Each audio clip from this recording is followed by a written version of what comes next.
40টা tablet হবে খাইছি আমি। 40টা ট্যাবলেট আপনি খেয়ে ফেললেন ফ্যানের সাথে ওড়না দিয়ে আর কি ঝুলতেছে। প্রথমে আপনি আপনার নামটা বলবেন? আমার নাম মুক্তা। আপনি একটু বলবেন যে আপনার বয়সটা এখন কত? আমার বয়স এখন 18। 18 বছর। 18 বছর বয়স্ক মুক্তা আজকে আমাদের এখানে এসেছেন। আমরা এক অর্থে বলতেই পারি যে সে সাবালিকা, কিন্তু কিশোরী থেকে খুব বেশি দিন হলে সে বের হয়ে আসেনি, মানে কিশোরী বয়সে আমরা বলতে পারি। আর পড়াশোনা? পড়াশোনা এখন করি না। পড়াশোনা এখন করেন না। পড়াশোনা তো করেছেন আপনি, রাইট? জি জি। কত পর্যন্ত পড়াশোনা করেছেন? 9 পর্যন্ত। ক্লাস 9 পর্যন্ত আপনি পড়াশোনা করেছেন, তারপর আর পড়াশোনা আপনার করা হয়নি। কোথায় থাকেন ঢাকাতে? ঢাকায় ধলপুর থাকি, যাত্রাবাড়ি। ধলপুর, যাত্রাবাড়ি। আচ্ছা, আমরা শুরু করতে চাই আপনার জীবনের গল্প। কোথা থেকে আপনি শুরু করবেন? আপনি কিছুটা নার্ভাস, মানে ভয় পাচ্ছেন? না না, ভয় পাচ্ছি না। ওকে, দ্যাটস ভেরি গুড। চলুন শুরু করা যাক। কোথা থেকে শুরু করবেন? স্কুল জীবন থেকে শুরু করি। জি প্লিজ। যখন আমি ক্লাস 5 এ পড়ি তখন মানে আমার বাবা মা আলাদা হয়ে যায়। আপনার বাবা এবং মা আলাদা হয়ে যায়? হ্যাঁ। মানে আলাদা হওয়ার ব্যাপারটা আসলে কি ছিল? আলাদা হওয়ার ব্যাপারটা ছিল আমার আম্মু আমার আম্মুর সাথে আর কি তালাক হয়ে যায়, মানে ঝগড়াঝগড়ি হয়, এরকম ঝগড়ার কারণে আর কি অনেক প্রায় আমার ডিভোর্স হয়ে যায়। হ্যাঁ, আমার আম্মু আমার বাবাকে ডিভোর্স করে। আপনার মা আপনার বাবাকে ডিভোর্স করে? ঝগড়ার এক পর্যায়ে ছিল নাকি অন্য কোনো কারণ ছিল? আমার বাবা আরেকটা বিয়ে করেছিল। ওই সময়টাতে আপনার বাবা আরেকটা বিয়ে করেছিল? জি। ওকে, এটা আপনার মা জানে এবং জানতে পারার পরে ডিভোর্সটা হয়েছে। আপনার কয় ভাই বোন ছিলেন? আমরা 2 ভাই 2 বোন। আপনি সবার বড়? আমি সবার ছোট। আচ্ছা, আপনার বড় ভাই আছে 2টো, তাই তো? আচ্ছা, তাদের সাথে আপনার বয়সের ডিফারেন্সটা কত? যেটা বড় হবে সেটা নিম্নত 12, 13, 14 বছরের বড় হবে আপনার। হ্যাঁ। আর যেটা মাঝার মানে ওটা হলো 7-8 বছরের। মানে আপনার চেয়ে যথেষ্ট তারা বড় এবং ম্যাচিউর। অনেক বড়। হ্যাঁ। ওকে, তো আপনার মা ডিভোর্স দিয়ে দিলেন, তারপর? ডিভোর্স দেওয়ার পর আমার মা মানে আমার নানির বাসায়, যেটা আমার নানুর বাসায় চলে যায়, সেটা ধলপুর আসে। আগে আমরা থাকতাম নারিন্দাতে। জি। ওখানে আসি, আসার পর আমি আর কি আমার মার সাথে এসে পড়ি। আমার ভাইয়া আমার বাবার সাথে থাকে। জি। 2 ভাই বাবার সাথে থাকে আর 2 বোন আমরা এখানে এসে পড়ি। বোনের আপাতত তখন বিয়ে হয়ে গেছিল, তো বোন শ্বশুর বাড়িতে চলে যায়। আর আমি কোন বোনের বিয়ে হয়ে গিয়েছিল? আমার বড় বোন। আপনার আরেকটা বড় বোন আছে? জি জি। আপনারা কয় ভাই বোন বললেন একটু আগে আপনি? 2 ভাই 2 বোন। আপনার আরেকটা বড় বোন আছে? জি। তো বড় বোনের বিয়েটা কি আপনার বাবার সাথে ডিভোর্স হওয়ার আগেই হয়েছিল নাকি? জি হ্যাঁ, আগেই হয়ে গিয়েছিল। ওকে। আসার পর এখানে আমাকে একটা স্কুলে ভর্তি করে দেয়, ধলপুরের একটা স্কুলে। তখন ক্লাস 5 এ ভর্তি হই। 5 এ ভর্তি হওয়ার পর ওখানে ক্লাস চলতে থাকে, তো আমার বাবা আসে, আসা যাওয়া করে, আমাকে দেখে, আমাকে নিয়ে যায়, আবার দিয়ে যায়। আমার মা যায় না, আর অনেক চেষ্টা করে নেওয়ার জন্য, যায় না। ওকে, আপনি আপনার মার সাথেই তখন ছিলেন? হ্যাঁ, আমি তখন আমার মার সাথেই ছিলাম। ওকে, এভাবে দিন কাটতে থাকে। তো আমাকে একদিন আমার বাবা এসে জোর করে আমাকে নিয়ে যায়। মানে আমি একদিন স্কুলে যাই, স্কুলে যাওয়ার পর বলতেছে যে আমার সাথে একটু চলো। তো আমি গেছি, আমি বুঝতে পারিনি যে আমাকে নিয়ে যাবে। তো ওখান থেকে আমাকে নিয়ে যায়। ওকে, আমার সৎমার কাছে নিয়ে যায়। সৎমার কাছে নিয়ে যাওয়ার পর আমার সৎমাকে দেখলাম। আমার বাবা ওখানে বললো যে এখানে থাকবা আজকে থেকে, এখানে তোমাকে আমি স্কুলে ভর্তি করে দেবো, মার কাছে আর থাকা লাগবে না। তো আমি আমার মাকে ছাড়া আমি কখনোই থাকতে পারি না। আমি অনেক কান্নাকাটি করলাম। কান্নাকাটি করার পরও আর কি আমাকে বললো যে না, মানে দেওয়া যাবে না। আমার মা তো আমাকে খুঁজতেছে পাগলের মতো যে কোথায় গেল। তখন আমার বাবা ফোন দিয়ে বলছে যে আসতে পারবে না, ওকে আমি নিয়ে গেছি। পরে নারিন্দা ওখানে আমরা যে ভাড়া ছিলাম, ভাড়া থেকে মানে রুম ছেড়ে দেয়। রুম ছেড়ে দেওয়ার পর ওই যে আমার সৎমার যে দেশ, রাজশাহীতে নিয়ে যায় আমাকে সহ, আমার বাবা সহ ওখানে চলে যায় আমরা সবাই মিলে। ওখানে যাওয়ার পর ওখানে আমার বাবা থাকে আমাকে নিয়ে। তো আমার মা আসার জন্য অনেক চেষ্টা করে, পারে না। তো আমি অনেক কান্নাকাটি করার পর 1 মাস পর আমাকে আমার মার কাছে আবার দিয়ে যায় আমার বাবা এসে। তখন আপনি কোন ক্লাসে পড়েন? তখন আমি 5 এ পড়ি। ক্লাস 5 এ পড়ছেন। ওকে, 10 বছর বয়স আমরা বলতে পারি আপনার তখন। তো দিয়ে যাওয়ার পর আমি যে স্কুলে গিয়ে পড়তাম সেই স্কুলে আবার জয়েন করি নতুন করে। মানে বলছে কি তোমার মার কাছে কয়েকদিন থাকো, আবার তোমাকে নিয়ে যাম। তো বললাম আমি মেয়ের যাবো না, আমার ওখানে ভালো লাগে না, ওখানে মেয়ের যাবো না। তো বললো ওখানে তো তোমাকে অনেকেই আদর করে, তুমি যাবা না কেন? বললাম না, আমি মাকে ছাড়া থাকতে পারবো না। তো আমি আমার মাকে অনেক রিকোয়েস্ট করতাম যে মা, যেহেতু বিয়ে করছে তো কি হয়েছে, হয়তো ডিভোর্স দিয়েছে আবার মিলে যাও। কিন্তু আম্মু কখনো এটা রাজি হতো না। সব ভাই বোনই বুঝাইতাম, কিন্তু এটা কখনো সে রাজি হতো না। পরে আমার বাবা আমার সম্পূর্ণ খাওয়ান খরচ যা কিছু লাগতো সবকিছু আমার বাবা দিয়ে যেত আমাকে। যখন যেটা চাইতাম সেটা আমাকে দিয়ে যেত। তারপর তো স্কুলে যাওয়া আসা করতাম। স্কুল জীবনে আমি অনেক ভালোই ছিলাম। তো ওখানে মানে ফার্স্ট আমি একটা ছেলেকে মানে লাভ করি। ফার্স্ট আপনি একটা ছেলেকে লাভ করেন, এটা কোন ক্লাসে থাকা অবস্থায়? তখন আমি ক্লাস 6-এ। ক্লাস 6 এ থাকা অবস্থায় আপনি প্রেম কি জিনিস এটা বুঝতেন? না না, বুঝতাম না। তাহলে তবে মানে এই যে ভালো লাগাটা এটা বুঝতাম, মানে একটা মানুষকে ভালো লাগে সেটা আর কি বুঝতাম। একটা ছেলেকে ভালো লাগছে এটা বুঝতেন, এই এটা ফিলটা বুঝতাম। কাজ করতো কিরকম? মানে ফিলটা একটু বলেন তো, ফিলটা আসলে কি ছিল? ছেলেটা বাদ দেন, শুধু ফিলটা বলেন। মানে ফিলটা বলতে মানে দেখে অনেক ভালো লাগতো যে ও মানে দেখতে অনেক সুন্দর ছিল, সুন্দরের কারণে আর কি ভালো লাগছে। আমার সাথে যে বান্ধবীরা ছিল তারাও ওকে পছন্দ করতো, মানে ওদের দেখা দেখি যে ওরাও পছন্দ করছে, আমারও একটা নিজে থেকে ভালো লাগছে, এই ভালো লাগে পর্যন্তই। আচ্ছা, তো এটা ক্লাস 6 এ থাকা অবস্থায় জি। যাকে ভালো লাগলো সে কি ক্লাস 6 এ ছিল নাকি আপনার চেয়ে বড় ছিল? না, সে অনেক বড় ছিল। অনেক বড় সে ছিল। আমাদের টিচার ছিল। ওকে ওকে, আচ্ছা, ইটস ন্যাচারাল, হতেই পারে। তারপর অবশ্য সে ইয়াং ছিল, টিচার হলো, সে অনেক সুন্দর ছিল। তো আমাদের ক্লাসের মোটামুটি সবাই ওনাকে পছন্দ করতো। সব মেয়েরাই ওনাকে পছন্দ করতো? সব মেয়েরা ওনাকে পছন্দ। টিচার জানতেন এটা? টিচার জানতেন। বাহ, উনি মানে বেশি সময় ধরে ক্লাস নিতেন নাকি যথাসময়ে ক্লাস শেষ করতেন? না, বেশি সবাই একটু বেশি সময়। ওকে, ইটস রিয়েলি ফানি। আচ্ছা, জানতে চাই, আমরা সিরিয়ালি একটু যাই। হ্যাঁ, তারপর? তারপরেই তো মানে যখন শুনতে পারলাম যে সে হিন্দু ছিল, তখন বললাম যে না, হিন্দু এটা কিভাবে হয়, তো মুসলমান হয়তো তাহলে একটা বোঝা যেত, যে ওনাকে বলতে পারতাম। তারপর ওরা বলতো যে মানে ওরাও মানে স্যারকে অনেক বিরক্ত করতো, স্যারের নাম্বার নিয়ে কল করতো, কিন্তু আমি কোনোদিনও স্যারের নাম্বার নিয়ে কল করতাম না। কিন্তু আমি তখন একটু ভালোই মোটামুটি একটু বড়ই ছিলাম, মানে হাতে পায়ে লম্বা হয়ে গেছিলাম, তো বড়ই লাগে আমাকে। তো স্যার যেটা করলো যে একদিন ছুটি হয়ে গেল, ছুটি হওয়ার পর আমি কি যেন একটা লিখতেছিলাম, তো স্যার ছিল। তো স্যার তখন আমার কাছে এসে বলতেছে, আমাকে কি তোমার ভালো লাগে? তখন আমি বললাম যে আপনি হঠাৎ, মানে আমাদের ক্লাসে অনেক মেয়ে আছে, আপনি হঠাৎ করে আমাকে এই কথা জিজ্ঞেস করতেছেন কেন? বলে না, তোমাকে দেখে বোঝা যায় আমাকে মনে হয় তোমার অনেক ভালো লাগে। আমাকে হ্যাঁ লাগতেই পারে। বলে কি যে তুমি আমার মোবাইল নাম্বার কি তোমার কাছে আছে? আমি বললাম যে না, আপনার মোবাইল নাম্বার আমার কাছে নাই। তখন আমি মোবাইল ইউজ করতাম না, আমার আম্মু ইউজ করতো। তো মোবাইল নাম্বারটা আমাকে দিল, দেওয়ার পর মানে আমি খুশি হইলাম, মানে যেহেতু ভালো লাগছে। পরে নাম্বার নিছি, নেওয়ার পর বাসায় গেছি, আমি আবার সব কথাই আমার আম্মুর কাছে বলি। তো আমার আম্মুকে বললাম যে এরকম এরকম স্যার আমাকে নাম্বারটা দিছে, স্যার আমাকে ভালো লাগছে, কিন্তু আমাকেও মনে হয় স্যারের ভালো লাগছে, এই জন্য হয়তো নাম্বারটা দিছে। তো আমার আম্মু বললো নাম্বার দিছে ভালো কথা, কল দেওয়ার কোনো দরকার নেই। বললো দে, নাম্বারটা নিয়ে ছেড়ে ফেলছে। আমার আম্মু আর আমাকে কল দিতে দেয়নি। ওকে, কিসের টিচার ছিলেন উনি? কি পড়াতেন আপনাদের? উনি ম্যাথ করতেন। অঙ্ক করাতেন? ওকে, হ্যাঁ। তারপর তো স্কুলে যেতাম, আসা যাওয়া করতাম, মানে আরেকদিন সে আমাকে দেখলো, দেখার পর জিজ্ঞেস করলো কি ব্যাপার, তোমাকে নাম্বার দিলাম কল করলাম না? আমি বললাম না না, আমি আপনাকে কেন কল করবো, যেহেতু আপনি টিচার আর আমি হলো স্টুডেন্ট, এখানে আপনাকে যদি একটা কল করে অনেক যেটা জানতে পারবে এটা অনেকেই খারাপ বলবে হয়তো। বলে না না, দিও, কোনো প্রবলেম নেই, তোমার কোনো প্রবলেম হলে আমাকে বলবা। আমি বললাম যে আচ্ছা ঠিক আছে। আমি নাম্বারটা দিয়ে ছিঁড়ে ফেলছে, আমি তাকে বলি নাই। আচ্ছা। তো 6 এ পরীক্ষা দিলাম, 6 এ পরীক্ষা দিয়ে 7 এ উঠলাম। 7 ওঠার পর এভাবেই গেল, কাউকে আর ভালো লাগে নাই। স্যার ছিল, ওই পর্যন্ত ছিল, স্যারও আর কি আনম্যারিড ছিল, কাউকে লাভ করতো না।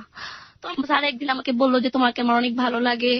যখন 7 এ উঠি তখন আমাকে আস্তে আস্তে বলা শুরু করলো যে তোমাকে আমার অনেক ভালো লাগে, তুমি মুসলমান তো কি হয়েছে, তুমি হিন্দু হয়ে যাবে, আমাকে বিয়ে করতে পারবো না? আমি বললাম যে না, আপনার জন্য কি আমি হিন্দু হবো নাকি, আমি মুসলমানই থাকবো। তো বললাম না, আমি আপনাকে কোনোদিনও বিয়ে করবো না, আপনি টিচার আমি স্টুডেন্ট, এটা কি হয় নাকি? বলে না, তোমাকে আমার অনেক ভালো লাগছে, তোমার কথাবার্তা, তোমার সবকিছু আমার কাছে ভালো লাগছে। তখন সে মানে অনেক ডিস্টার্ব করতো, মানে একা যখন থাকতাম সে আমাকে বলতো তুমি আমাকে কল দাও না কেন? মানে তখন আমি এক পর্যায়ে মানে আরেক বান্ধবীর কাছে বললাম যে এরকম স্যারে আমাকে এই কথা বলছে। ওই বান্ধবী আবার আরেক বান্ধবীর কাছে বলছে, বলার পর পুরো ক্লাসটাই জেনে গেছে। যখন ম্যাডামরা আর কি জানতে পারলো, তখন আর কি স্যারকে জিজ্ঞেস করছে, আমাকে কিছু বলে নাই। তো যে বললো যে আপনি কেমন, মানে টিচার হয়ে আপনি ওকে কেন প্রপোজ করছেন? তো উনি বলছে যে না, আমি তো ওকে প্রপোজ করিনি, জাস্ট একটু ভালো লাগছে এই জন্য ওকে বলছি। তো আমাকে জিজ্ঞেস করো তুমি কি কল দিছিলাম? বললাম না, আমি ওনাকে কোনোদিনও কল দিইনি। তো এটা নিয়ে আর কিছু হয়নি, বলছে ওনার সাথে আর কথা বলবা না, যদি কথা বলে আমরা আছে আমাদের কাছে বিচার দিবা। তো মানে এইভাবেই 7 থেকে আবার 8 এ উঠলাম। যেটা হলো আর কি, এটা ওঠার পর আমার দুলাভাইয়ের ফ্রেন্ড দুলাভাইয়ের সাথে একদিন আসছিল আর কি। আসার পর আমাকে হয়তো ভালোভাবে দেখে না, কিন্তু তাকে আমি ভালোভাবে দেখছি। মানে আমার আব্বু আমাকে অনেক চাপ দিতেছে বিয়ের জন্য, যে ওকে তাড়াতাড়ি বিয়ে দিতে হবে, এজন্য আর কি আমার দুলাভাই দেখাইতে নিয়ে আসছিল, কিন্তু সামনে যাই নাই।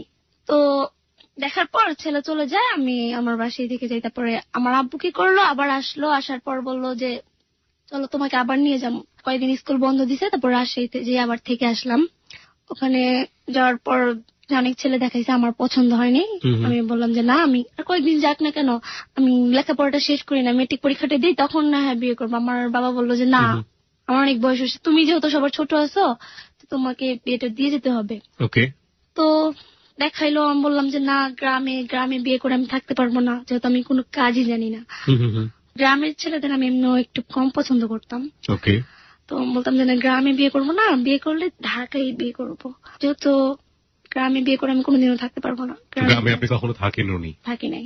তো যেমন বললাম না, দুলাভাইয়ের ফ্রেন্ড, ওর নাম্বারটা দুলাভাই আমাকে দিল। নাম্বারটা দেওয়ার পর আমাকে বলতেছে যে মানে একটু কথা বললো, জাস্ট বেশি কথা বলবা না, তোমার সাথে কথা বলতে চাচ্ছে, তুমি কথা বললো। ওকে। তো নাম্বারটা দেওয়ার পর আমি ফোন করলাম। ফোন করার পর বলল যে দেখেন, আমি তো আপনাকে দেখলামই না, আপনাকে দেখতে গেছি, আপনার ছবিটা দেখছি, ছবিটা দেখে আপনাকে আমার অনেক ভালো লাগছে। তো বললাম যে আমিও মানে আপনাকে আমার অনেক ভালো লাগছে। মানে আমি যখন ফার্স্ট ওনাকে দেখছি, তা উনি অনেক সুন্দর ছিল, এতই সুন্দর ছিল, অনেক সুন্দর ছিল। ছবিতে?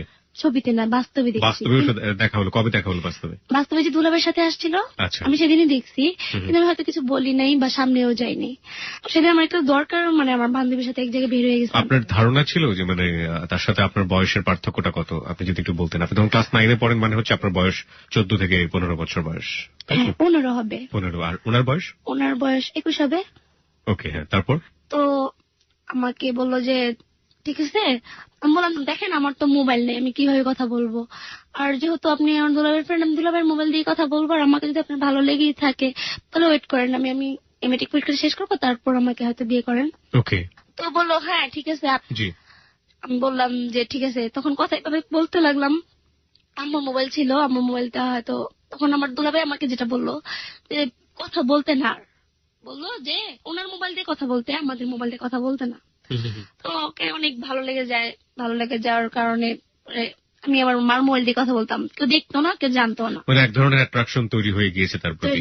প্রিয় শ্রোতা, আমরা একটু নোট করতে চাই এই জায়গাটাতে। দেখুন, ওর বয়সটা কিন্তু এখনো 18 বছর, এবং ও যে ক্লাস 9-এর গল্পটা বলছে সেটা মাত্র 2 থেকে 3 বছর আগের গল্প।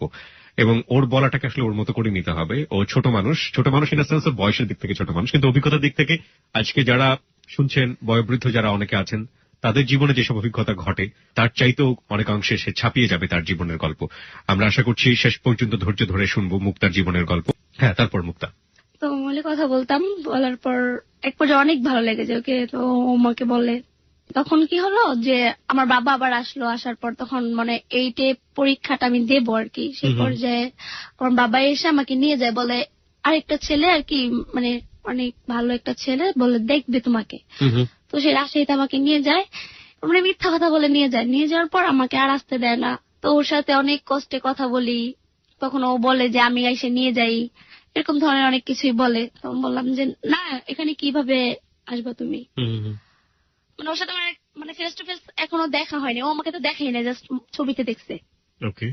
তো আমি সেখানে থাকি, থাকার পর আমি ওর সাথে প্রতিদিন রাত্রে কথা বলি। দিনে তো বলতে পারি না, আব্বুর মোবাইল যেটা ছিল, আমার আলাদা রুমে ঘুমাইতাম, তো আব্বুর মোবাইল নিয়ে কথা বলতাম রাত্রে। জি। তো যেটা হলো আর কি, ওখানে একটা মেম্বারের ছেলে, ও আমাকে দেখে পছন্দ করে, পছন্দ করার পর বলতেছে বিয়ে করবি আমাকে। মানে আপনার বাবার বাড়িতে যাওয়ার পরে, তাই না, রাজশাহীতে যাওয়ার পরে এই ঘটনাটা ঘটছে। ওখানকার এলাকার মেম্বারের একটা ছেলে আপনাকে দেখে পছন্দ করেছে এবং সে সংকল্প করেছে আপনাকে যেভাবেই হোক সে বিয়ে করবে। হ্যাঁ। তারপর মানে আমি এড়িয়ে যেতেছি, যখন বের হতাম না বাসা থেকে, তখন অনেক ধরনের কথা বলতো। বলতাম আমি তো একজনকে লাভ করি, আমি আপনাকে জীবনও বিয়ে করবো না। তো বলতে কি যে আমার অনেক ক্ষমতা আছে, তোমাকে আমি জোর করে হইলো বিয়ে করবো। ওকে। তো আমার বাবাকে কথাগুলো বলতাম, আমার বাবা বলে কোনো সাহস নেই জোর করে বিয়ে করার, এখানে আমি কি কম নাকি, মানে এগুলো বলতো, আমাকে বুঝাইতো যে কিছু হবে না, ভয় পাওয়ার কিছু নাই। তো কেউ তো সৎ মা মাই থাকে, যে উনি আবার ওই ছেলের সাথে আর কি মানে মিল ছিল অনেক। আপনার সৎ মায়ের ওই ছেলেটার সাথে অনেক মিল ছিল। ওকে। মানে আমার বলতেছে যে বিয়ে কর, সমস্যা কি। আমি বলতাম যে না, বিয়ে করবো না ওকে। আমি আমার সৎ মাকে সব বলছি যে আমি আরেকজনকে পছন্দ করি। তো উনি কি করলো, আমার বাবাকে বলে দিল। আমার বাবাকে বলে দেওয়ার পর আমার বাবা তো মানে প্রেম টেম এগুলো কিছুই পছন্দ করে না। তো আমাকে বলতেছে কি যে এটা যদি ভালো লেগে থাকে আমাকে বলবে, কিন্তু প্রেম করে আমি কোনোদিনও বিয়ে করতে দেবো না।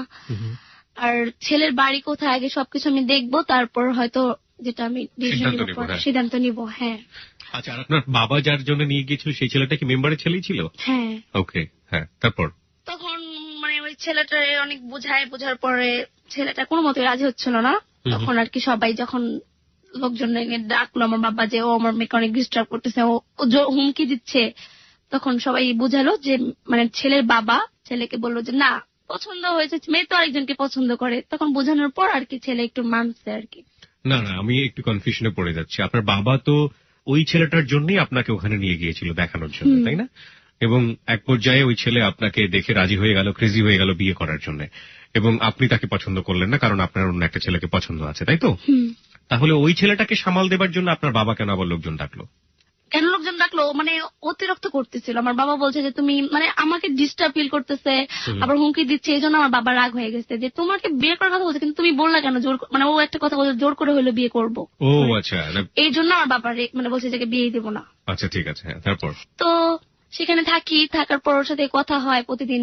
ওর দিনে কথা বলতে পারতো না, দিনে কি একটা জব বলে করতো, জবের কারণে দিনে কথা বলতো না, রাত্রে 8-9টার পর কথা বলতাম, সারা রাত কথা বলতাম। জি। তো বলতেছে যে আসো তোমাকে দেখি, পর্যন্ত দেখি নাই, আসো না দেখি তোমাকে। এ পর্যন্ত দেখি নাই মানে আপনার সাথে একবার দেখা হয়েছে? না দেখে নাই তখন আমাকে, আমি ওকে দেখছি। আপনি ওকে দেখেছেন কিন্তু ও আপনাকে দেখেনি? আমাকে দেখে। আপনি ওকে কিভাবে দেখলেন? আমার 2টা রুম না, মানে আরেক রুমে ওকে না বসাইছে, তো আমি আরেক রুমে থেকে দেখছি, ও আমাকে দেখে নাই। আচ্ছা, আমি দেখে চলে গেছিলাম। আচ্ছা ঠিক আছে, আপনি ওকে দেখে লাভ করে ফেলেছেন আর ও আপনাকে না দেখে লাভ করে ফেলেছে? ও আমাকে ছবিতে দেখছে। ছবিতে দেখেছে? গোলাপের মোড়ে ছবিতে দেখছে। আচ্ছা ঠিক আছে, হ্যাঁ, তারপর? তারপর ছেলেটার নাম কি আমরা জানতে পারি পর্যায়ে, নইলে কনফিউশন হয়ে যাচ্ছে। ছেলেটার নাম সাইফুল। ছেলেটার নাম হচ্ছে সাইফুল। আর আমাদের যে এখানে জীবনের গল্প বলতে এসছে ও হচ্ছে মুক্তা। মুক্তা নিজের নামটা গোপন করেনি, নিজের নামটা যা সেটাই এখানে বলছে। হ্যাঁ, তারপর? তো আমি অনেক বলতেছে আমার বাবাকে যে আমাকে দিয়ে আসো, তো আমার বাবা কোনো মতে রাজি হচ্ছে না, বলে না আজকে না কালকে এরকম করতেছে। আমার সৎ মা আমি থাকলে এখানে তার অনেক সমস্যা হয়, দেখা যাচ্ছে যে আমার বাবা আমার প্রতি সব মানে আমি যা বলি তাই শোনে, আমার বাবা ওনার কথা শুনে না, মানে এই জন্য উনিও আমার সাথে মিল দিছে, বলে কি যে তুমি চলে যাও, দরকার পড়লে গাড়িতে আমি তোমাকে উঠাই দিই, তুমি তোমার বাবাকে না বলে চলে যাও। কিন্তু আমি এটা রাজি হইনি। আমি বললাম আমি জীবনও একা এত দূর থেকে কোনোদিনও কোথাও যাই নাই। তো অনেক রিকোয়েস্ট করছে যে তুমি চলে যাও, যেহেতু ছেলেকে লাভ করো, ওই ছেলের সাথে কথা বলতে আইসা নিয়ে যা। আমি বলতাম না, করতাম যে না এখানে আসলে খারাপ দেখা যাবে এটা। তো তখন মানে আমি খাওয়া দাওয়া ছেড়ে দিচ্ছি যে আমি খাবো না, আমাকে যে পর্যন্ত না দিয়ে আসবা আমি এটা করবো এটা বলতাম আর কি, ভয় দেখাইতাম। তখন আমার বাবা একটু অসুস্থ হয়ে পড়ার পর বলে যে ঠিক আছে তোমার মাকে আইসা নিয়ে যেতে বলো। তো আমার আম্মুকে আমি অনেক কান্নাকাটি করে বলি, আমার আম্মু আর থাকতে পারে না, এখানে রাজশাহীতে যায়। যাওয়ার পর ওখানে যে আমাকে নিয়ে আসে। তাই আমার আব্বু বলে যে মানে বললো যে ছেলেকে পছন্দ করে আগে আমরা দেখবো তারপর। বলার পর আমাকে দিয়ে দেয়। তারপর আমরা ঢাকায় আসি। সেদিন রাত্রে আর কি ঢাকায় এসে সারা রাত ওর সাথে মোবাইলে কথা বলতে বলতে ঢাকায় আসি। আমার ফ্যামিলি মোটামুটি সবাই জেনে গেছে পরে আর করার কথাটা। তো ঢাকায় আসার পর দেখা করার কথা আমাদের, যে দেখা করব। ও বললো যে ঢাকা যেহেতু আসছো মানে এভাবে মোবাইলে যে মানে ওর সাথে কথা বলছি প্রায় 6 মাস হবে, 6 মাস পর আর কি আমাদের 6 মাস পরে দেখা হওয়ার একটা সম্ভাবনা। হ্যাঁ, আর এর মাঝখানে টিচার তো উধাও হয়ে গিয়েছে। টিচারের মাথাতে নেই? না, টিচারের মাথাতেও আপনি নেই? না। This is called affectionate of love. এটা জীবনের সবারই কোনো না কোনো পর্যায়ে হয়, ছোটবেলাতে একেবারেই, যেটা সিলেবাসহীন, যেটা লজিকহীন এবং কোনো না কোনো ভাবেই সেটার সাথে যায় না, সেরকম কাউকে না কাউকে মনে ধরে যায়। এবং সাইমultaneously যখন ওই জীবনে কোনো না কোনো ভাবে আঁকড়ে ধরার মতো কেউ চলে আসে তখন ওই পূর্বের মানুষটা মাথা থেকে ডিলিট হয়ে যায়। যাই হোক, ন্যায় অন্যায় দিয়ে আসলে দেখা যাবে না, বয়সটাকে আসলে বিচার করতে হবে। সেই বয়সে এটা খুবই স্বাভাবিক ছিল, কিন্তু টিচার তার জায়গা থেকে যেটা করেছে সেটা কিন্তু ঠিক হয়নি। ওকে, হ্যাঁ, তারপর আপনি যেটা বলছিলেন যে 6 মাস পরে আপনাদের দেখা হতে যাচ্ছে। তো সেদিন রাতে কথা বললাম যে কালকে আর কি দেখা করবো এরকম আর কি। তো দুইজনের মধ্যে অনেক যে দেখা করব, মানে কিভাবে যাব, অনেক কিছু ডিসিশন নিছি। তো বলতেছে যে যেদিন দেখা করবা সেদিন তুমি আমাকে এসে। প্রথম দিনই এসব? হ্যাঁ, মানে ও ফান করে বলছে, এটা আমি বুঝি নাই। তো এই কথা বলার পর আমি দেখাই করবো না। মানে আমি বললাম যে তুমি আমাকে এই ধরনের কথা বললা, মানে ও বলতো না মোবাইলে আমার সাথে রোমান্টিক কথাগুলা, যে আমরা এত কথা বলতাম, সারা রাত কথা বলতাম, রোমান্টিক কথা আমার সাথে বলতো না। তো আমি বললাম যে না, তখন ও রাগ হয়ে গেল যে কি ব্যাপার, আমি তোমার কাছে চাইতেই পারি, যেহেতু তুমি আমার লাভার, আর আমি তাহলে কার কাছে যাবো? বললাম যে ঠিক আছে, তুমি যা কিছু করার বিয়ের পর করো, বিয়ের আগে না। মানে আমি ওকে এটা বলতাম। তো বলছে ঠিক আছে, তোমাকে ফান করে বলছি। বললাম আচ্ছা। তখন আমি ওর সাথে দেখা করতে গেলাম। ও তো আমাকে চিনবে, যেহেতু মোবাইলের ছবি দেখে আর বাস্তবে দেখাটা অন্যরকম। তো আমি ওকে ভুলে গেছিলাম, মানে 6 মাসের মধ্যে ওরা একবার দেখছি কোনো মতো, তাও চিন্তা করছি যে কিরকম হবে ও, মানে ও আমাকে চিন্তা করছে কিরকম হবে। তখন দেখা করতে গেলাম সাইদাবাদ, এই যে ওয়ান্ডারল্যান্ডটা আছে না, সেই ওয়ান্ডারল্যান্ডের এখানে আমরা। ও ওয়ান্ডারল্যান্ড, হ্যাঁ, ওকে।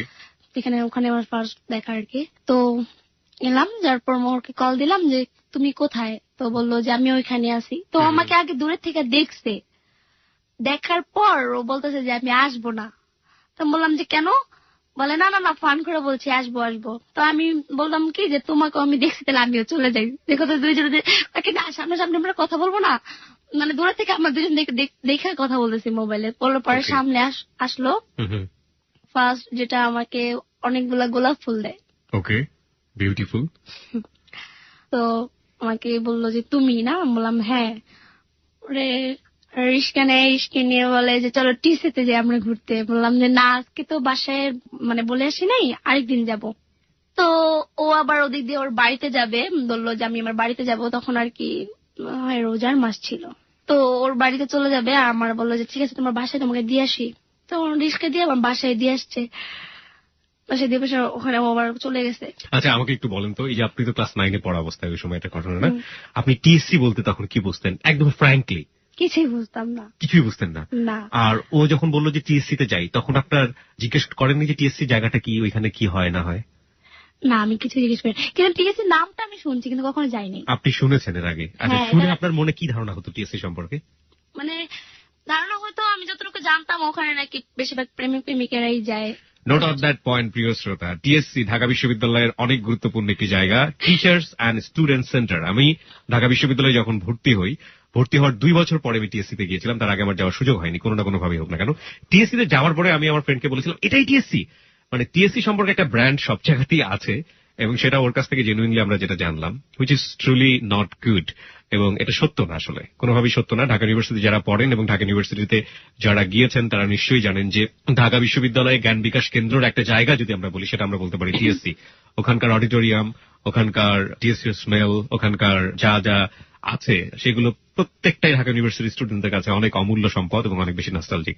তবে সবার যেহেতু অবাধ বিচরণ, সে অর্থে অনেকেই হয়তো এইসব ডেটিং প্লেস বা যাই হোক না কেন ঘোরাফেরা এসবের জন্য অনেকে যান। তবে যে ব্র্যান্ডটা, সে ব্র্যান্ডটা আসলে ঠিক না, এবং এটা একেবারেই রং একটা ব্র্যান্ড। সো আপনি এটাই জানতেন যে টিএসসি মানে হচ্ছে ওখানে ঘোরাফেরা করা যায়, প্রেম করা যায়, তাই তো?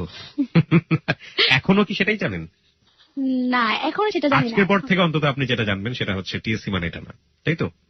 ওকে, ফাইন। আমাকে বলেন, তারপরে আপনি কি করলেন? রিক্সা করে ঘোরাফেরা করলেন নাকি? হ্যাঁ, রিক্সা করে ঘোরাফেরা করি না, বাড়িতে চলে যাবে এই জন্য আমাকে নামিয়ে দিয়ে তারপর চলে গেল। তো বাসে যে আর কি, মানে মোবাইলে কল দিতেছে, মোবাইল অফ। তখন আমার মনে একটা ভয় লাগলো, কি ব্যাপার, ওকে আমার দেখে পছন্দ করলো না, কেন মোবাইলটা অফ করে রাখলো। মানে আমি অনেক কান্না করতেছিলাম তখন বাসায় এসে, যে মোবাইলটা কেন অফ করলো। মানে অনেক ভয়ে ছিলাম, মানে আর মনে হয় মোবাইল খুলবে না, মনে হয় আপনাকে দেখে পছন্দ হয়নি। হ্যাঁ হ্যাঁ। তো কান্না করা দেখে আমার বোন আমাকে বলতেছে কি ব্যাপার। তখন আমার বোনকে বললাম যে এরকম এরকম ওর সাথে দেখা করতে গেছিলাম। তো বললাম আমাদের না যায় না দেখা করাটা উচিত হয়নি। তো বললাম যে দেখো এখন তো মোবাইলটা অফ করে রাখছে। ও সান্ত্বনা দিল যে মনে হয়তো চার্জ নাই বা কি এরকম কিছু। আপনি যে দেখা করতে গিয়েছিলেন সেটা আপনার ফ্যামিলি জানে? না, ফ্যামিলি জানে না। আপনাদের মধ্যে দুজনের মধ্যে সম্পর্ক আছে সেটা আপনাদের দুজনের ফ্যামিলি জানে মোটামুটি, কারণ যেহেতু আপনার দুলা ভাইয়ের ফ্রেন্ড ছিল সে। আপনার ফ্যামিলিও জানে যে আপনি তাকে মোটামুটি খুব ভালো করে পছন্দ করেন। গেছিলাম যে সেটা জানে না। ওর ফ্যামিলিতে কি ব্যাপারটা জানতো? না, ওর ফ্যামিলি জানতো না, কিছুই জানতো না। ফ্যামিলি কিছুই জানতো না, শুধু আপনার ফ্যামিলিতে মোটামুটি জানাশোনা ছিল। হ্যাঁ, ওকে। এটা কিন্তু খুবই গুরুত্বপূর্ণ একটা পয়েন্ট যে এই মেয়েটার ফ্যামিলিতে মোটামুটি সবাই জানতো, ইনভলভ ছিল যে ও ওই ছেলেটাকে লাভ করে ফেলেছে, কিন্তু ওই ছেলেটার ফ্যামিলিতে কেউ জানতো না ব্যাপারটা। হ্যাঁ, তারপর মোবাইল ফোন বন্ধ পাচ্ছেন? হ্যাঁ, মোবাইল ফোন বন্ধ পাচ্ছি। তো অনেক খারাপ লাগতেছে আমার, কি করবো যদি এরকম মানে মোবাইলটা অফ করে রাখে, মানে অনেক ভয় লাগতেছিল। তো এরকম ও তো চলে গেছে 1টার দিকে যাওয়ার পর 5টার দিকে ও আমাকে কল করার পর যখন আমি তাড়াতাড়ি করে রিসিভ করার পর বললাম, মানে আমি কান্না করে বলতেছি যে তুমি মোবাইলটা অফ করে রাখছো কারণ আমি তো মনে করছি না জানি কি তুমি আমাকে কখনোই কল করবা না। তো আমার হাইসা বলতেছে তুমি এরকম নার্ভাস হয়ে গেছো কেন, আমি কল করবো না কেন। তো বললাম আমাকে তোমার পছন্দ হয় নাই। বলে হ্যাঁ, তোমাকে আমার অনেক পছন্দ হয়েছে। তো বলে মোবাইলটা অফ করেছি কেন, মোবাইলটা আসলে চার্জ ছিল না আমার। তো বললাম দোনো মোবাইলে কি চার্জ ছিল না? বলে হ্যাঁ, দোনো মোবাইলে আমার চার্জ ছিল না, এই জন্য মোবাইলটা আমার অফ ছিল, এখন বাসায় এসে তারপর চার্জ দিচ্ছি। তো কথা বলতে থাকি এভাবে, বাসায় বলি, আমার মার কাছে যেটা শেয়ার করি যে মা এরকম ও আমাকে এখন বিয়ে করতে চাচ্ছে, ও দেশের বাড়িতে গেছে, এখন ঢাকায় আসলে বিয়ে করবে আমাকে, এটা বলতেছে। তো বলে ঠিক আছে আমাদের সাথে আগে কথা বলো তারপর। তো বাড়ি থেকে 1 সপ্তাহ পর ঢাকায় আসছে, আসার পর পরে দুলাভাই আর কি জানতে পারলো যে ওর সাথে আমার মোবাইলে কন্ট্যাক্ট হয়। কন্ট্যাক্ট হওয়ার পর বলেছে ঠিক আছে তুমি আমার বাসায় চলো। তো ওকে নিয়ে বাসায় আসলো। বাসায় আসার পর ও আমার মার সাথে কথা বললো, ভাইয়ার সাথে কথা বললো যে ওকে আমি লাভ করি বা ওকে আমি বিয়ে করবো, এরকম ধরনের কিছু বলতো। তখন আমি সামনে ছিলাম না।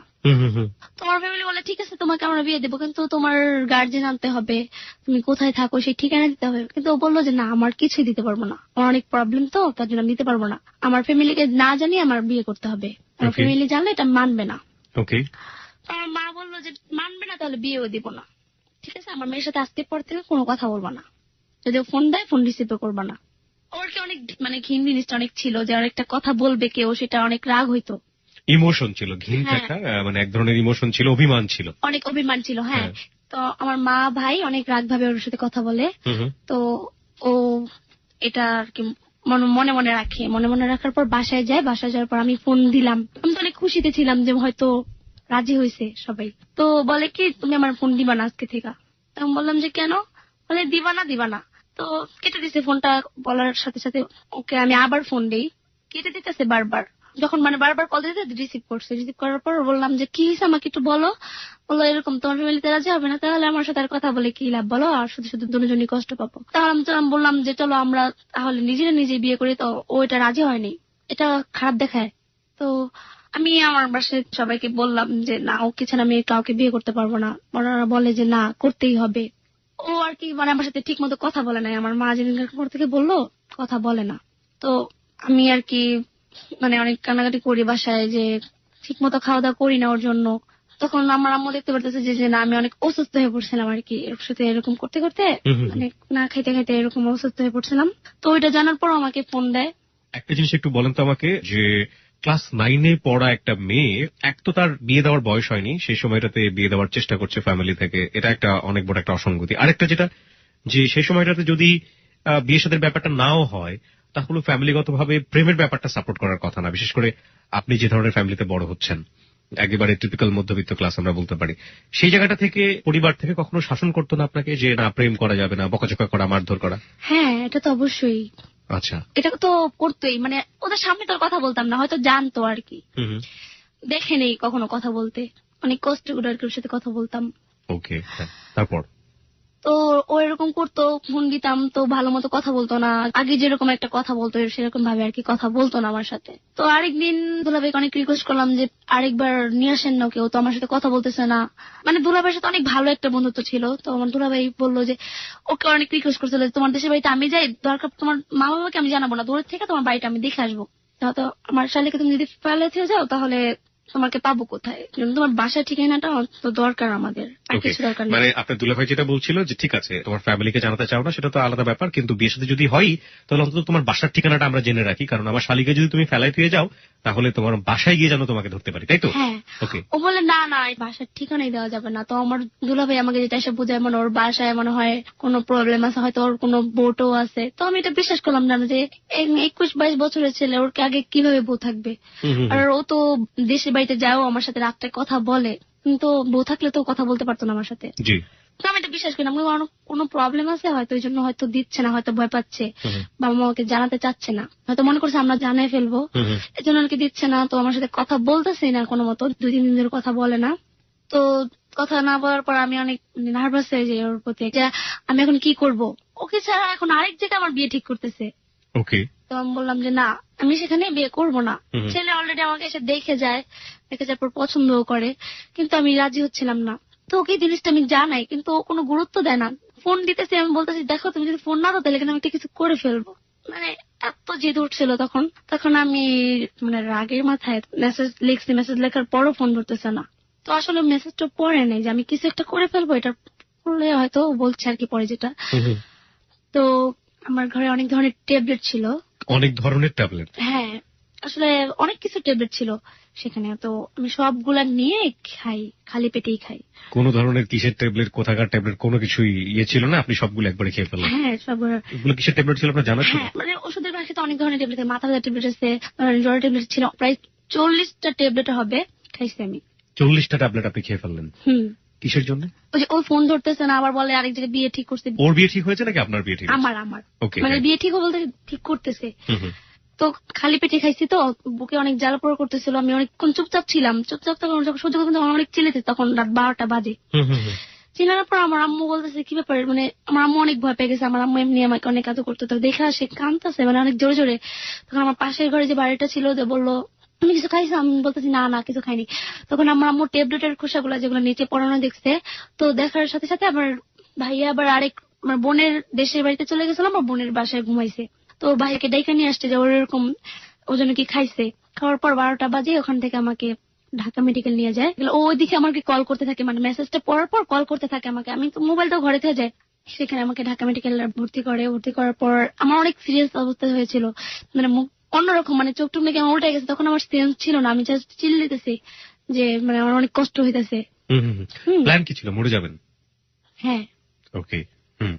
পুলিশ ওরা বলতেছে কেন খাইছে বা কি, আমার আম্মু তো জানে কেন খাইছে, মানে হয়তো এই কারণে খাইছে। তখন আমার আম্মু বলছে কি, মানে ওখানে আমার বলতেছে যে জিজ্ঞেস করলে তোমার বলবা আমার মার সাথে আমি রাগ করে খাইছি, অন্য কোনো কথা তুমি বলবা না, তাহলে কিন্তু একটা খারাপ দেখা যাবে এখানে। পুলিশ আসতেছিল তাই তো?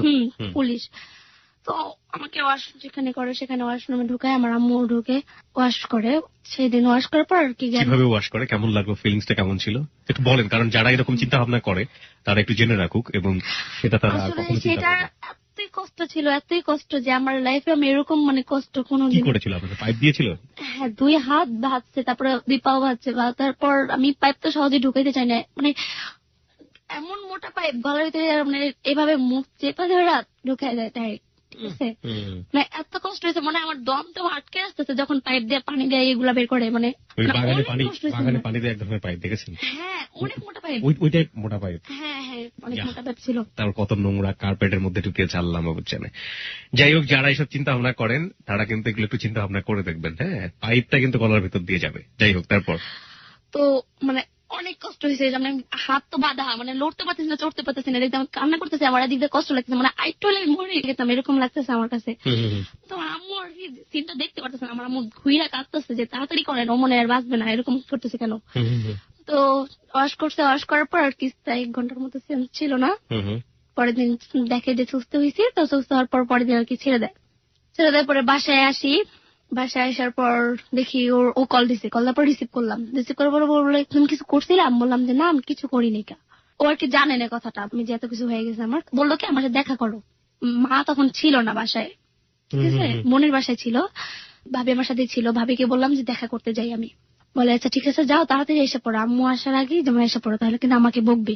তো দেখা, ও আবার হায়দ্রাবাদ আসলো, আসার পর দেখা করতে গেলাম।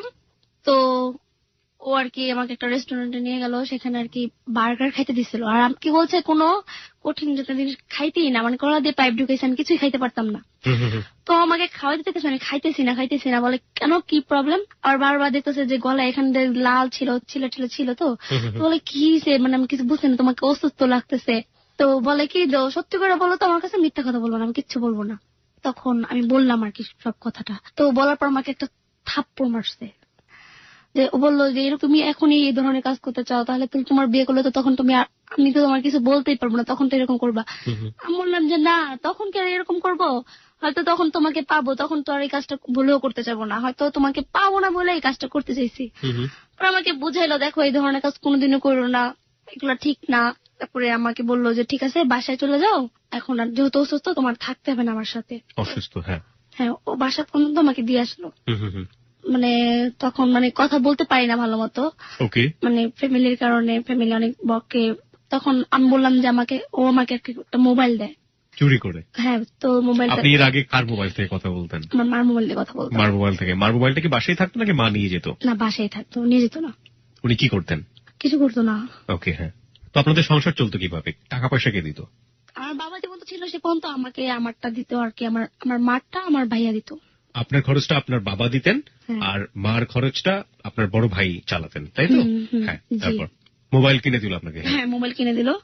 মোবাইল কিনে দেওয়ার পর আর কি আমার বাসায় এসে আর কি মোবাইলটা দিয়ে যায়। বাসায় এসে? হ্যাঁ, বাসায় এসে বলতে বাসার সামনে আসে। তো বললাম আমি তো আজকে বের হতে পারবো না, তো আমার বাসার সামনে এসে মোবাইল দিয়ে যাও। আমার বাসাটা তো চিনতো। তো বাসার সামনে এসে 1 মিনিট দাঁড়ানে মোবাইলটা দিয়ে তারপর চলে গেছে। ওকে। মোবাইলের সিম টিম সব ও দিয়ে গেছে আর কি।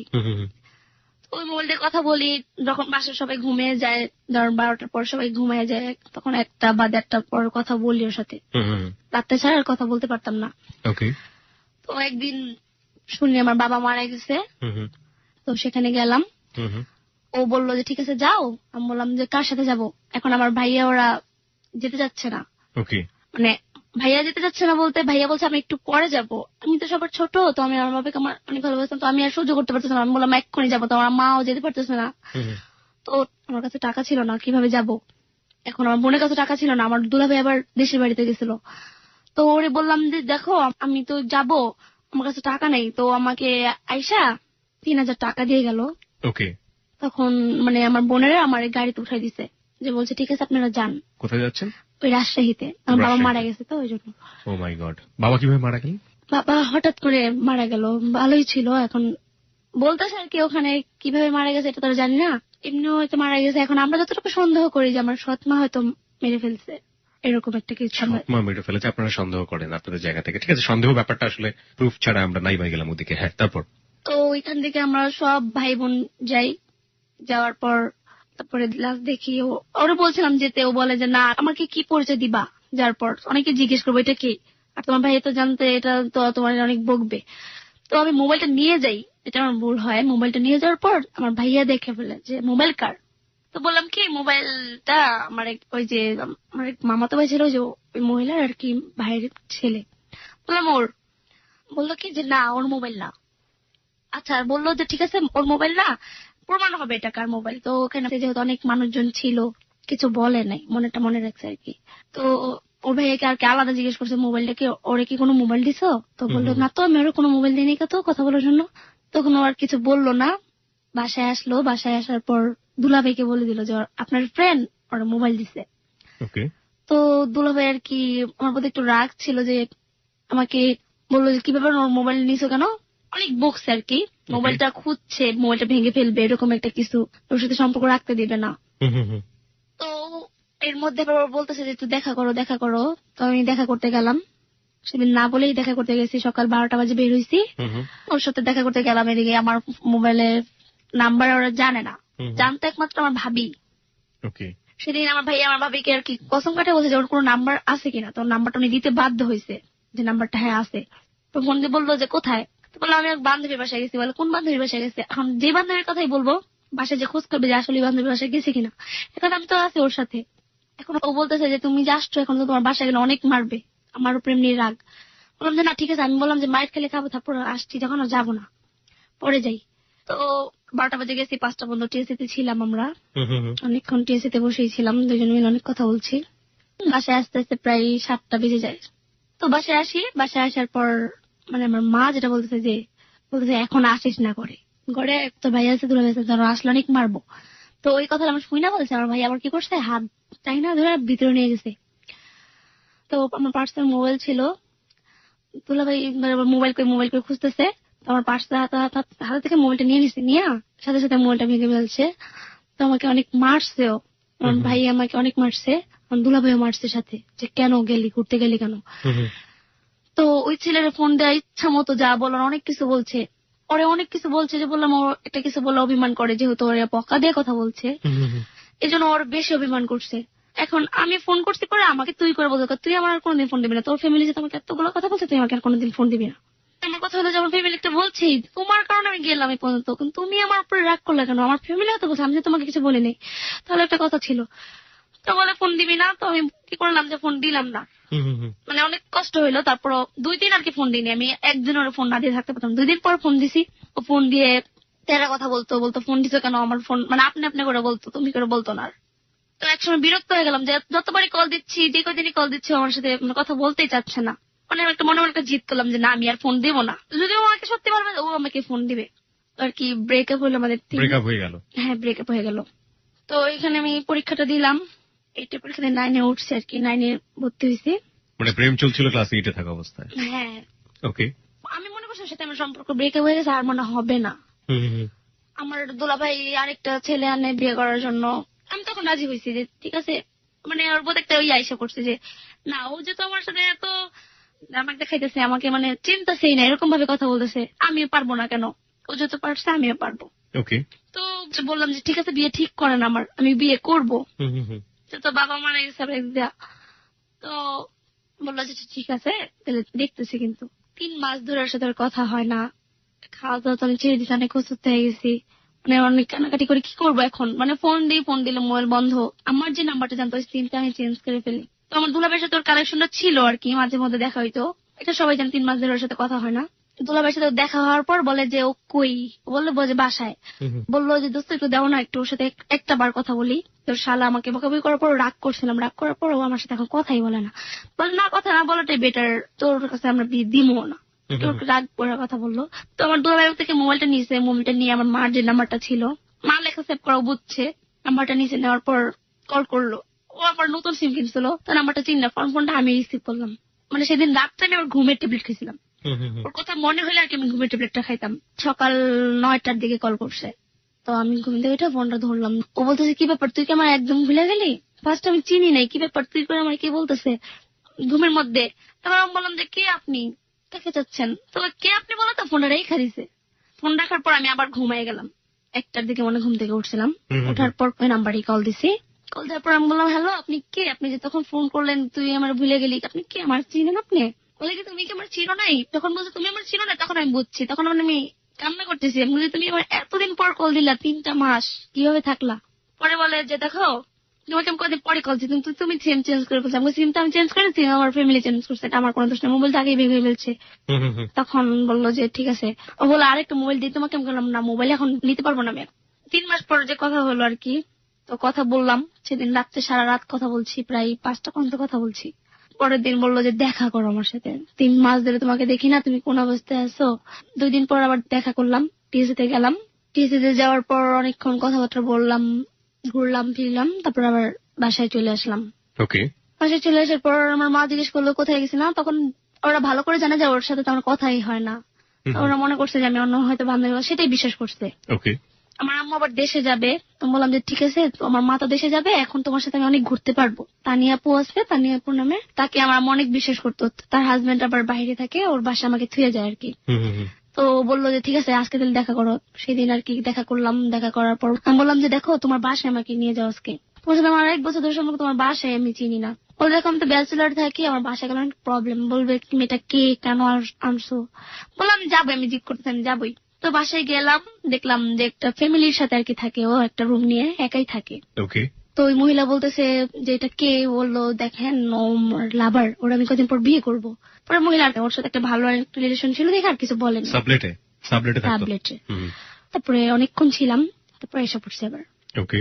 মানে সেদিন আর কি, মানে ওর রুমে যেদিন যাওয়ার পর সেদিন আর কি আমাকে করছে আর কি। ওকে, ঠিক আছে, আপনাদের রুমের ভিতরে বয়ফ্রেন্ড আর গার্লফ্রেন্ডরা খুব ক্লোজ একটা এনভায়রনমেন্ট পাস করেছেন, তাই তো? হ্যাঁ। ওকে। এছাড়া আর কিছু না। তো বাসায় এসে পড়লাম। বাসায় এসে পর আবার পরের দিন ঘুরতে গেলাম। পরের দিন আবার ধানমন্ডি লেগে গেছি। তারপর সারাদিন ঘুরলাম, ঘুরে আবার বাসায় এসে পড়ছি। বাসায় এসে পর এখন আমাকে বলতেছে যে এই 3 মাসের মধ্যে তুমি কার সাথে কথা বলছো কিনা। আমি বললাম হ্যাঁ বলছি। একটা রং নাম্বার আসছিল, রং নাম্বার একটা কথা বলছি। তো বলে বলছো কেন? আমি বললাম যে দেখো আমি চিনি তো না। বলছি বলতে ধরো একটু টাইমটা একটু পাস করছি, চিনি না। তো ফোন করতো, ভাবিও কথা বলতো, আমিও কথা বলতাম। আমি আবার বললাম তুমি কি কথা বলছো কারোর সাথে? বলে না আমি কারোর সাথে কথা বলিনি, আমি তোমার নিয়ে টেনশন। মানে এখনো ও জানে কথা বলছে কিনা। আমি সত্য কথা বলে দিছি যে হ্যাঁ আমি একটা জনের সাথে কথা বলছি, আমি চিনি না, দেখাও করিনি কোনোদিন। পরের দিন যেটা দেখা করতে গেলাম আর কি, সেখানে যাওয়ার পর আমাকে বলতেছে যে তোমার মা তো দেশে গেছে না? আমি বললাম হ্যাঁ। বলে তাহলে চলো আজকে আমরা বিয়ে করে ফেলি। মানে আমি ফার্স্ট টাইম ধাম করে, হ্যাঁ ধাম করে, কোনো কথা নেই বার্তা নেই, আমাকে আগে বলেও নাই, কোনো ডিসিশন কিছুই নেই। তো বললাম যে বিয়ে করে ফেলবা, মানে ফাইজলামি করতেছে। আমি বললাম যে ফাইজলামি করো তো আমার জীবন এইভাবে একলা বিয়ে করবো না, তুমি যে ভীতু টাইপের, বাবা মারে যে ভয় পাও, বিয়ে করবাই না তুমি, আমার বিশ্বাস করি না তোমারে। বলে তুমি বিশ্বাস করো, আমি তোমাকে যদি করে দেখাই। মানে আমার বিশ্বাস হচ্ছিল না। আমি বললাম যে ঠিক আছে তাহলে করে দেখাও। তো আমিও রাজি ছিলাম, পারবো, এটা আমার পাওয়ার কথা। তোমাকে শর্ত দিল, বললো যে আমাকে বিয়ে করবা, ঠিক আছে বিয়ে করার পর তোমার মা বাবার সাথে কারোর সাথে কোনো কন্ট্যাক্ট করতে পারবে না, জাস্ট জানাই দিবা তুমি আমাকে বিয়ে করছো। এছাড়া কোনো কন্ট্যাক্ট করতে পারবা না। আর যে পর্যন্ত আমার দেশের ঠিকানা বলবো না, মানে জানতে চাইবা না কোনোদিন যে আমার দেশ কোথায়, আমি তোমার মা বাবার সাথে কথা বলে এটা কোনোদিন পারবা না। মানে আমার যে পর্যন্ত আমি না বলবো, আমার তখন সেন্স ছিল না, যে যেটা বলছে আমি সেটাই মেনে নিচ্ছি। আমি বললাম যে ঠিক আছে। হ্যাঁ, বলে কোথায় থাকি এটাও বলতে পারবা না তোমার মা বাবার। বললাম যে ঠিক আছে। তখন ওর বাসায় গেলাম। প্রেম মানুষকে কতটা অন্ধ করে দিতে পারে এবং ইমোশনালি প্রেমের স্টেজটা কত বড়, জাস্ট ফিল ইট। এবং বয়সটা এখানে কত বড় একটা ফ্যাক্ট হতে পারে। আপনাকে 2-3টা জিনিস বলেছে। একটা হচ্ছে বিয়ে করার পর আপনার ছেলেটার সাথে থাকতে হবে, তাই তো? হ্যাঁ। ওকে, 1। 2 নাম্বার হচ্ছে বাবা মার সাথে শুধু কথা বলতে পারবেন, কিন্তু কোথায় আছেন সেটা জানাতে পারবেন না। 2। 3 নাম্বার হচ্ছে ছেলেটার বাড়ি কোথায়, ছেলেটা কোথা থেকে এসেছে, ছেলেটার বাবা মাকে কোন রকম কোনো কন্ট্যাক্ট করতে পারবেন না যতক্ষণ পর্যন্ত ছেলেটা না জানাবে, তাই? হ্যাঁ। 3টাই হচ্ছে মহা বড় ভুল সিদ্ধান্ত, এবং সেটাতে সে রাজি হয়েছে just because of she loves him. Okay, তারপর? তো ওর বাসায় নিয়ে গেল। বাসায় নেওয়ার পর একা একা তোর বিয়ে হবে না। তোর বাসার ফ্যামিলির বললো, তখন রাত্রে কাজে বললো যে না, আজকে বিয়ে হবে না, কালকে সকালে। তো সেদিন এভাবে আর কি ওর বাসায় থেকে যাই। আমার মা তো দেশে গেছে, তো আমার মায়ের কথা শুনে সাথে সাথে দেশে থেকে এসে পড়ছে। আমাকে অনেক কানাকাটি করে বলতেছে, মানে আমার মার সাথে ও কথা বলতে সুযোগ দিচ্ছে আর কি, বিয়ের আগে কথা বইলানো। তোমার মা মহিলা বলতেছে তুই ওর সামনে কথা বলিস না, মানে লুকায় বল কোথায় তোরা আসস, তোদের আমি ভালো করে বিয়ে দেবো। ও যদি তোর একলা বিয়ে করে, কি বিয়ে করবো, নকল বিয়ে করো কিনা, তুই তো কিছুই বুঝবি না, তোর যা বুঝে বুঝি তাই বুঝবি। আমি বললাম যে না মা, মানে আমাকে অনেক রিকোয়েস্ট করতে, বলে তুই ঠিকানাটা বল, তোর সত্যি বিয়ে দিম, একলা বিয়ে করলে কোনো বিয়ে হবে না, সেটা কিন্তু হবে না আমার বলছে। আমি বললাম যে না, ঠিকানা আমি দেবো না। তার অনেক রিকোয়েস্ট করতে, তখন আমার মোবাইলটা কেটে দিয়ে অফ করে রাখছে। আমি বললাম যে আমি আমার মার সাথে কথা বলবো না, এখন পরে কথা বলবো। আপনাকে সবাই কটকটি বলছে, আপনি যেভাবে কথা বলছেন। প্রিয় শ্রোতা, ওর বয়স মাত্র 18 বছর, ও এভাবেই কথা বলে, অনেক স্পিডে কথা বলে। তো ওকে বুঝতে আসলে সমস্যা হচ্ছে না, ওকে ওর মতো করেই নেবেন প্লিজ। হ্যাঁ, তো আপনার মা এটা বলছিল, তারপর? তো মা এটা বললো, বলার পর আমি বললাম যে না, আমি ওকে বিয়ে করবোই। সেখানে অনেক মামা ছিল, মামা আমাকে বুঝাইলো, দেখো এখনো তোমাদের বিয়ে হয় নাই, মানে আমাদের দুজনকে বুঝাইছে তোমরা বিয়ে ডিসিশনটা নিও না, যে করলে জীবনে অনেক বড় একটা ভুল করে ফেলবা, এরকম একা একা করো না। এক কাজ করো, ওর বাসায় যাই, আর তোমার দেশে ঠিকানাটা দাও, আমি যাই, খোঁজ খবর নেই তুমি কোথায় থাকো। বললাম কোনো কিছু যাওয়া দরকার নেই, মানে আমি না করলাম আর কি। বললাম যে না, আমার ফ্যামিলি জানা দরকার, আর ফ্যামিলি জানা দরকার নেই, কেউ থাকা দরকার নেই, আমরা একা একাই করবো। তখন তারা, যেহেতু আমরা রাজি ছিলাম, তারা আর কি বলবে, মেনে নিল। সেদিন তো বিয়ে হলো না, পরের দিন কি বিয়ে হলো। আপনার বয়স তখন কত? তখন 17। 17 বছর বয়স আপনার। আপনি ক্লাস 9-এ পড়েন। নো, 17 বছর বয়স আপনার না, খুব বেশি হলে 15 থেকে 16। মানে 17 না, 16.5 বা 16.5 বা 16 এরকম বয়স হবে। তাহলে আপনার বিয়ের বয়স হয়নি। ছেলেটার ঠিক আছে, ছেলেটার বিয়ের বয়স হয়েছে। কাজী এই অবস্থায় রাজি হলো বিয়ে করতে। রাজি হয়েছে। কিভাবে বিয়ে করলেন আমাকে একটু বলুন। মানে সেদিন তো বিয়ে হইলো না, সেদিন ওর বাসা থেকে গেলাম। পরের দিন সকালবেলা আমাদের কাজে পেশে নিয়ে গেল, যে ওর মামাটা, আমাদের বাসার ভাইটা আরো কয়েকজন ছিল, ওরা কাজে পেশে নিয়ে গেল। মানে ও আমাকে যেটা শিখাই দিল, বলবা এটা তোমার গার্জেন, এটা আমার গার্জেন, এভাবে বললো আর কি। তো কাজী ফার্স্টে বললো যে তোমার কিছুই নাই, জন্ম নিবন্ধন নাই, তুমি কিভাবে তোমাদের বিয়ে দিব না। তখন আর কি টাকা দিল কাজীকে, যেটা দেখলাম অনেক টাকাই দেওয়া হয়েছে। টাকা দেওয়ার পর কাজী রাজি হয়েছে, পরে বললো যেটা আপনাদের কোর্ট ম্যারেজ করি। আমাদের কোর্ট ম্যারেজ করলো। বাসায় এসে পড়লাম, বিয়ে হয়ে গেল। বিয়ে হওয়ার পর কোর্ট ম্যারেজ তো কাজী করতে পারবে বলে আমার জানা নেই। কোর্ট ম্যারেজ কি কাজী করেন? আপনাদের বিয়েটা কোথায় হয়েছে, কোর্টে হয়েছে নাকি কাজী অফিসে হয়েছে? কাজী অফিসে হয়েছে। কাজী অফিসে হয়েছে। কাজী অফিসে হলে কোর্ট ম্যারেজ তো হয় না। যাই হোক, হ্যাঁ, তারপর? আমাকে এটা বলছে আর কি। কাবিন আছে আপনার কাছে এই মুহূর্তে, বিয়ের কাবিন? ওকে, প্রিয় শ্রোতা, আমরা কাবিনটি চেক করছি। তারপর? বিয়ে করে ও এত কান্না করতেছে, একটা ছেলে মানুষ যত কান্না করতে পারে আমি এটা আগে জানতাম না। বিয়ের পরে সে কান্নাকাটি করছে? হ্যাঁ, বিয়ের পরে বলে কি আমি এটা ভুল করে ফেললাম। মানে আপনার কান্নাকাটি করার কথা যেখানে, সেখানে সে নিজে কান্নাকাটি করছে। ডিজি করতেছে। হ্যাঁ, ও বুঝতে পেরেছে, বাবা গাড়া গলে পড়েছি। ওকে, বলে কি যে আমি আমার বাবা আমার কত কষ্ট করে বড় করছে, আর তুমি একটা জিনিস জানো যে আমি কিন্তু লেখাপড়া করি। মানে সেদিনই জানলাম ও যে লেখাপড়া করতো, ডিপ্লোমা ইঞ্জিনিয়ারে পড়তো। ডিপ্লোমা ইঞ্জিনিয়ারে পড়তো? হ্যাঁ। ওকে। আমি বললাম যে আমি তো জানতাম না, তাহলে তো তোমাকে বিয়ে করতাম না, তোমার লেখাপড়া শেষ হলে আমাকে বিয়ে করতাম। বলে কি করবো, তোমাকে তো আমি হারাতে চাই না। ওর মার সাথে কি কথা বললো মোবাইলে, মানে যখন ওর মার সাথে কারোর সাথে কথা বলতো আমার সামনে আসতে দিত না, যে নাম্বারটা আমি দেখে ফেলি। মানে অনেক ভয় পেতাম আর, যদি আমি নাম্বারটা নিয়ে, আমি বলতাম তোমার এরকম ভয় কেন, আমি তো বললাম তোমার বাবা মামাকে আমি কোনোদিন জানাতে চেষ্টা করবো না, যেমন তুমি না জানাইবা। মানে ও কান্নার করে কথা বলতেছে, মা ভালো লাগতেছে না। ওর মা আবার বলতেছে তুই কি কিছু করছো, আমার মনে হচ্ছে, মানে মা না হঠাৎ করে বলতেছে, লাউড স্পিকার বাড়তেছে তো আমি শুনতেছি, যে তুই কি কিছু করছো নিজে নিজে। বলে কি না মা, আমি কিছু করিনি, আমি কি করবো, না আমার মনে হচ্ছে তো এই জন্য। কথা বলা শেষ, তারপর আমার বললো দেখো আমার যদি মা বাবা কোনোদিন জেনে যায় যদি, তাহলে কিন্তু আমি আত্মহত্যা করবো। তো বললাম যে না, তোমার মা বাবা কোনোদিন জানবে না, তুমি এই টেনশনটা করো না কোনোদিনও। বলে হ্যাঁ তুমি ঠিক থাকতে তো ঠিক, তুমি যদি কোনোদিন জানাতে চেষ্টা না করো তাহলে হয়তো জানবে না। তো আমাদের কি সংসার চলতে লাগলো আর কি। সংসার শুরু হলো আপনাদের? শুরু হলো ওই সাবলেটের বাসাতে? হ্যাঁ, সাবলেটের বাসাতেই। কিভাবে সংসার শুরু হলো? ছেলেটা কি করতো, কি করতেন আপনারা? একটু জানি আপনাদের সেই ছোট্ট সংসার, সুখের সংসার। বাংলা সিনেমা যেটা হয়। ও কিছু করতো না তখন, ওই অবস্থা কোনো জব টব কিছুই করতো না। তাহলে কিভাবে সংসার চলতো? ওর বাবা টাকা পাঠাইতো প্রতি মাসে? হ্যাঁ, ও লেখাপড়া করতো না, এই জন্য ওর বাবা প্রতি মাসে টাকা পাঠাইতো, যখন যা চাইতো তখনই তা দিত। কি পরিমাণ টাকা লাগতো আপনাদের সংসার চলতে? যেহেতু আমি রান্না বান্না করতে পারতাম না, বেশিরভাগ মানে কখনোই রান্না করিনি বিয়ের পর, মানে হোটেল থেকে আইনা খাইতাম। তো হোটেল থেকে তো অনেক টাকাই যাওয়ার কথা, কত টাকা গেছে এটা তারা জানতাম না, আমাকে বলতো না। আমাকে একটু বলবেন যে আপনাদের যে সংসার জীবনটা শুরু হলো দুজন মিলে একটা সাবলেটের একটা রুমে সংসার, তো সেই সংসার জীবনটা একটু জানতে চাই, মানে কেমন ছিল সেই সংসার জীবনটা? সংসার জীবনটা বলতে ভালোই ছিল অনেক। যেমন ও তো সবসময় আমার কাছেই থাকতো, বের হইতো না বাসা থেকে সহজেই। পড়াশোনা করার জন্য ইউনিভার্সিটিতে যেত না? না, যেত না। ও বলেই নিছে যে বিয়ে করলে আমি 1 মাস ইউনিভার্সিটিতে যাব না। 1 মাস শুধু আপনার সাথেই থাকবে? 1 মাস আমার সাথেই থাকবে। তো সকালবেলা যখন আমরা ঘুম থেকে উঠতাম, ওঠার পর ও নাস্তা আনতে বাইরে যেত, বাইরে যাওয়ার পর আমি ঘরটার গুছাইতাম, আবার আসতো, আসার পরে যখন রুমে ঢুকতো বলতো জড়ায় ধরতো, জড়ায় ধরতো কি এই ধরো 10 মিনিটের জন্য বাইরে গেছি, অনেক খারাপ লাগতেছে তোমাকে ছাড়া, মানে আইসে জড়ায় ধরতো। ইট ওয়াজ এ সুইট মোমেন্ট। আমি আসলে জানতে চাচ্ছি যে নট লাইক দিস যে আমাদের সাথে কি অ্যাটিটিউড ছিল, আমি যেটা জানতে চাচ্ছি যে সংসার জীবনটা সম্পর্কে আপনি তো কোনো কিছু ধারণাই ছিল না আপনার। আপনি একটা সংসারে বড় হয়েছেন, সেই সংসারেও ভাঙন দেখেছেন যেটা আপনার বাবা মায়ের সাথে ছিল, এবং পরবর্তীতে আপনি মায়ের সংসারে বড় হয়েছেন, সেটা আসলে মার নিজের সংসার না, সেটা অন্য ধরনের একটা সংসার। তো আপনি নিজেও একটা সংসার শুরু করলেন এবং একটা অজানা অচেনা একটা সমুদ্র বলা যেতে পারে, ছেলেটা সম্পর্কে আপনি কিছু জানেন না, এবং আপনার নিজেরও লেখাপড়া করতে বন্ধ হয়ে গেল। তো এরকম একটা সংসারে যাওয়ার পরে আপনি মানে ফিলটা কি থাকলো, মানে কি ধরনের কি ফিল করতেছিলেন? রাত দিন 24 ঘন্টা সারাদিন তার কাছে থাকতো না, কি কি করতেন আপনারা সেটাই জানতে চাচ্ছিলাম আর কি। সারাদিন বলতে সারাদিনই আমার কাছে থাকতো, দিন রাত 24 ঘন্টা আপনার সাথে আঁচল ধরে বসে থাকতো? হ্যাঁ, কোথাও বের হইতো না সহজেই। মানে বিয়ের আগে যত ঘুরছে, কিন্তু বিয়ের পর কখন আমাকে ঘুরতে নিয়ে যেত না।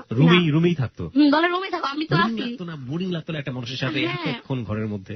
অনেক খারাপ লাগতো। মানে আমি নিজ থেকে বলতো যে বাইরে থেকে যা ঘুরে আসো না, বলে কেন আমার কাছে খারাপ লাগতো, বলতো আমি সামনে থাকতে তোমার বিরক্ত লাগে? তখন আমি বলতাম না, বিরক্ত লাগে না, মানে রাগ হয়ে যেত। আসলে একটা মানুষ অনেকক্ষণ থাকলে কিন্তু বোরিং লাগে। আর দ্বিতীয় কথা, ও কোনো কারোর সাথে মিশতে দিত না। হ্যাঁ, সবাই আমাদের দেখে একটু বিরক্ত হয়ে গেছিল, কি ব্যাপার সারাদিন ওরা রাত দিন ঘরের গেট আটকে রেখে দেয়, তো বোটার বের হইতেও দেয় না। কি করে ওরা?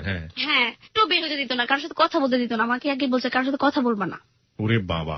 এখানে কারোর সাথে কথা বলবো না, কারোর সাথে কথা বলে হয়তো তোমাকে অনেক ধরনের বুদ্ধি দিতে পারে, যে তুমি ছেলেরে চিনো না, জানো না, বিয়ে করছো, অনেক ধরনের কথা বলতে পারে, হয়তো তোমার তখন মন মানসিকতা চেঞ্জ অন্যরকম হয়ে যাবে। এই জন্য আর কি কথা বলতে দিত না। আমি তখন মানে যখন ফার্স্ট টাইম সংসার শুরু করবো, তখন আমি বললাম যে ঠিক আছে, আমি তো রাখতে পারি না, কিভাবে আর সংসার বলতে ওর ঘরে যে আমি সবকিছুই পেয়েছি, একটা ছেলে নিজের থেকে তৈরি করবো, এটা তো আমার করতে হয়নি। কি কি পেলেন? মানে সংসার বলতে আপনি সবকিছু পেয়েছেন, হাড়ি পাতিল থেকে শুরু করে সবকিছু পেয়েছেন, রাইট? হ্যাঁ, ওকে, হ্যাঁ। তারপর পেয়েছি। এখন মানে সংসার কিভাবে শুরু করতে হয় তার আমি জানি না, অনেক বুঝিও না, ও বুঝে না। কিছু আনতো, খাইতাম, ঘুমাইতাম, শেষ, এতটুকুই। বাইরে থেকে খাবার নিয়ে আসতো? মানে আপনি নিজে রান্না পারতেন না? নিজে রান্না করতে পারতাম না। দেখুন, যেটার জন্য এত রাতের কথা বলা, যেটার জন্য এত স্বপ্ন, এত কিছু, সেটার আসলে সিনারিওটা কেমন, প্র্যাকটিক্যাল সিনারিওটা, যারা আসলে এই স্টেজে রয়েছেন। একটা কথা আছে যে ভালোবাসার 3টা স্টেজ। একটা হচ্ছে যে যখন পড়ি ভাব, দুজনই পড়ছেন, ওপর থেকে পড়ছেন, এই পড়াটা খুবই সুন্দর। পড়ার পরে যখন পড়ে গেলেন দুজনে, তখন ধাক্কা, মানে মাটিতে তো পড়লেন, তখন একটা বাড়ি খায়। ওটা হচ্ছে পড়ার স্টেজের চাইতেও একটু কম সুন্দর। এবং সেটার পরে যখন সিদ্ধান্ত নিল যে লেটস মেক আ লাইফ, আমি বলছি এটা আসলে যে সবচেয়ে সবার লাইফে সত্য হবে এমন কোনো কথা নেই, লেটস মেক আ লাইফ, ওটা হচ্ছে বিভৎস সুন্দর। এবং বিভৎস সুন্দরটা আসলে কেমন, সেটার দিকে আমরা ধীরে ধীরে যাচ্ছি। ওকে, তারপর মানে যখন বাইরে যেত, মানে বাইরে গেটটা আটকে দিয়ে গেত। আপনি গেত মানে বলতেন বাইরে যেত, তাই তো? ওকে, হ্যাঁ, ঠিক আছে, এক এক দেশের এক এক রকম ভাষা। বাইরে যখন যেত তখন মানে গেটটা বাইরে দিয়ে আটকে দিয়ে যেত, মানে গেট বাইরে থেকে আটকে দিয়ে যেত? হ্যাঁ, যেমন আমি ওই মহিলার সাথে কথা না বলতে পারি, মহিলা যেমন আমার ঘরে না আসতে পারে। একই রুম, মানে পাশাপাশি, জাস্ট এই দরজার এই পারের উপর, যাতে ওই মহিলা আপনার রুমে আসতে না পারে, সেজন্য দরজা বন্ধ করে দিত। এই জন্য বন্ধ করে দিয়ে যেত। কোথায় বাসাটা ছিল আপনাদের? বসুন্ধরা, দিকে কোরেল বিশ্ব রোড আছে না, বসুন্ধরা আবাসিক এলাকাতে। ওকে, হ্যাঁ। তারপর তো আসতো, আইসা খাবার কিনে আনতো, খাইতাম, খাওয়ার পর ওর সাথেই থাকতাম, টিভি দেখতাম, ওর সাথেই সারাক্ষণ থাকতাম। ওর সাথে এক রুমে তো আছে, কিন্তু দূরে থাকতে দিত না। ও যদি খাটে থাকতো, আমি যদি মানে নিচে বসে থাকতাম বা সোফায় বসে থাকতাম, আমাকে এটা দিত না, বলতো আমার সাথেই বসে থাকবা, অলওয়েজ আমার সাথে। এরকম করতো। বিরক্ত লাগতো অনেক, যে এতক্ষণ একটা মানুষের সাথে কিভাবে মানে একটু লড়াচড় করতে দিত না, এরকম আর কি। আমি পুতুল, আমাকে পুতুলের মতো সাজায় রাখতো, এরকম করতো যে পুতুলের মতো যা বলবে আমার তাই শুনতে হবে। মানে বিরক্ত হয়ে গেল। তারপর আমি কিছু বলতে পারতাম না, যে থাক বললে একটা কষ্ট পাবে, বলতাম না। তো একদিন ও খাবার আনতে গেছে, সেদিন আমার গেটটা আটকে দিয়ে যায়নি। তো আমার গেটটা খুললে মহিলার সাথে কথা বলতে গেছি। মানে ওই মহিলা অনেক কিছুই জানে না, যে আমরা যেভাবে মানে অনেক কিছু জানে না। আমাকে তাকে দেখছে একবার মহিলা, বললো যে তুমি ওর দেশের সম্পর্কে কিছু জানো? বললাম না, কিছুই তো জানি না। পরে বলে জানো না, তাহলে এক কাজ করবা, ওর মোবাইল থেকে, ও যখন মোবাইলে কথা বলবে না, তখন তুমি মোবাইল থেকে ওর মার নাম্বারটা নিবা, নিয়ে তোমার মাকে দিবা। তাহলে আমাকে দিবা, আমি ওর দেশের ঠিকানা খুঁজে পাবো।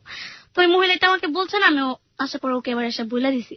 বলে দেওয়ার পর মানে ওই মহিলার হাজবেন্ড কে বললো যে আপনার বউ আমার বউকে কথাটা শিখাই দিছে কেন, ওনার কোনো সমস্যা? তখন আর কি না করে দিছে, ওই রুম ছেড়ে দিল আর কি। মানে সাবলেটে ছেড়ে দিল। ওই যে ওর যে একটা মামা ছিল, সে আমার উকিল বাদ দিছিল আর কি, উকিল দিছিল।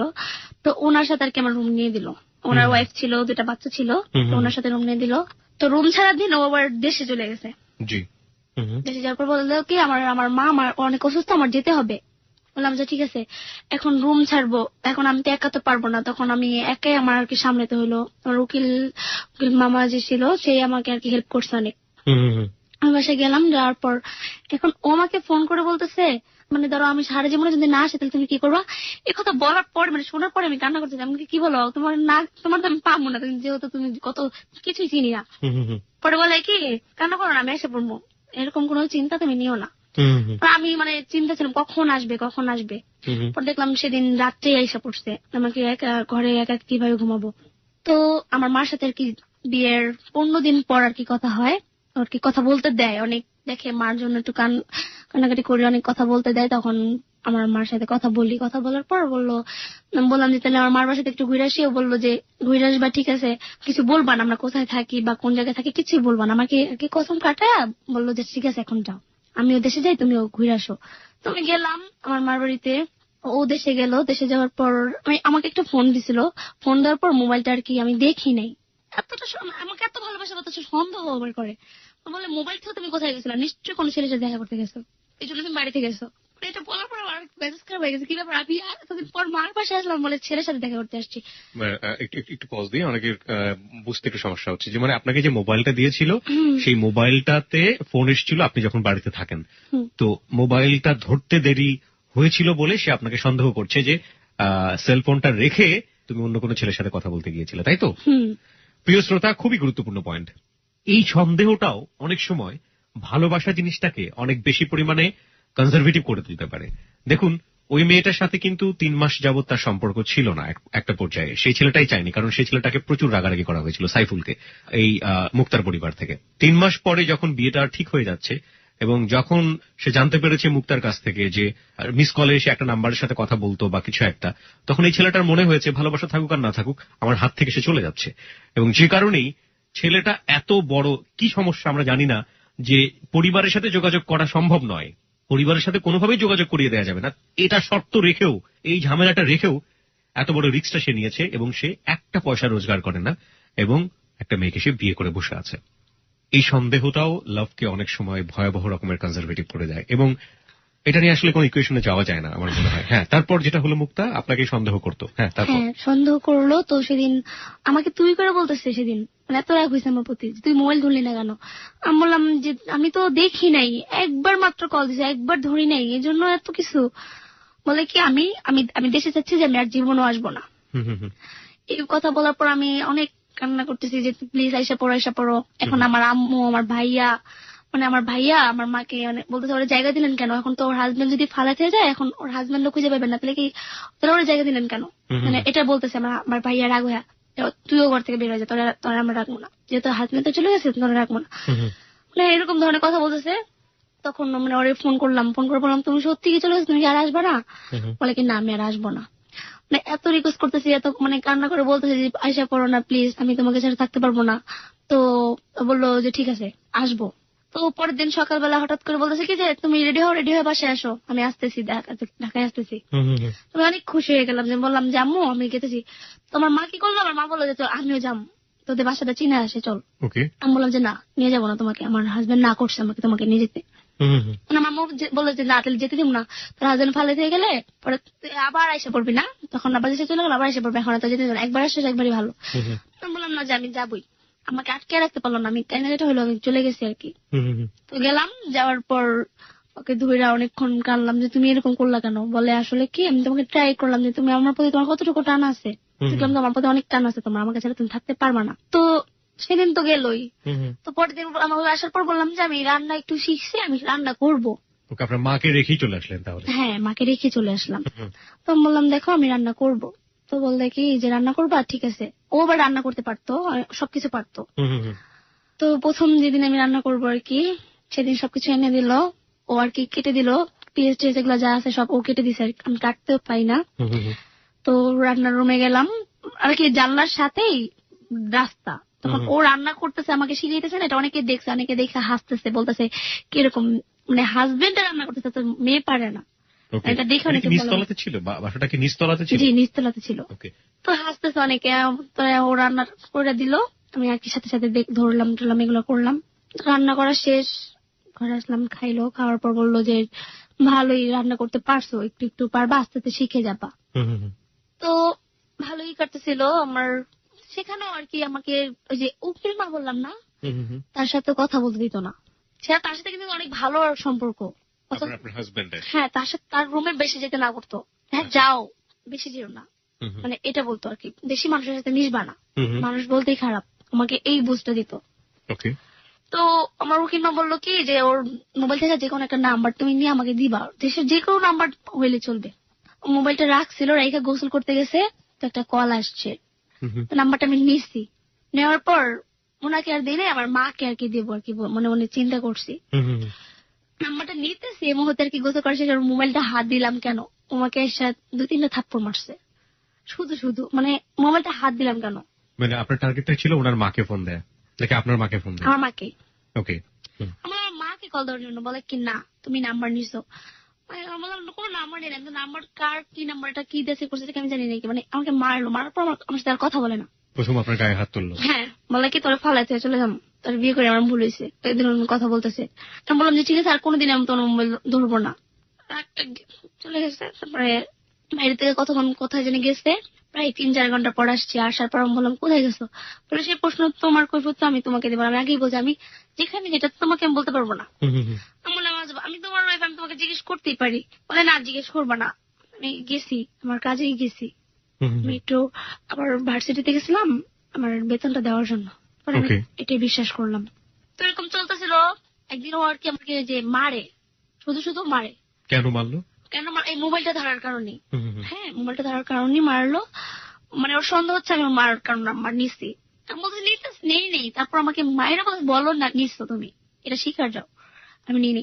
তখন আমি জিদ্দি কি করছি, মাকে ফোন দিচ্ছি, আমাকে ফোন দাও, আমি বলতেছি যে তোমার সাথে আমি সংসার করবো না, ঠিক আছে, আমি রাগ হয়ে বলতেছি, ও বলতেছে ঠিক আছে করবো না, তোমার মায়ের ফোন দাও, আমরা ঠিক আছে করতে যাই, আমরা কিছু একটা করবো। তো মায়ের ফোন দিলাম, মায়ের ফোন দিয়ে বলতেছি কি যে মা আমাকে মায়েরা রাখতেছে না, আমি এই কথাটা মানে একটু বাড়াইয়া বলছি, এর জন্য আমার মনে মোবাইল থাকা অবস্থায় সে আমাকে এমন একটা ধাক্কা দিয়েছে মাথায় বাড়ি গেছি। তোমার মা এটা শুই না সহ্য করতে পারেনি, তোমার মা বলছে তুই এক কাজ কর, তুই রুমের রেখা তুই বাইরে আস, মোবাইলটা নিয়ে বাইরে। তো আমি কান্দতে কান্দতে বাইরে এসে পড়ছি, জিদ্দের মাথায় আমি ঠিকানাটা দিচ্ছি আমার বাসার, তখন রাত 11টা বাজে আর কি। ঠিকানা দিলাম, ঠিকানা দেওয়ার পর আমার মা, আমার বড় ভাই, ভাবি, বোন, তারপরে আমার এক ভাই, খালাতো ভাই, ভাবি, অনেকে আসছি।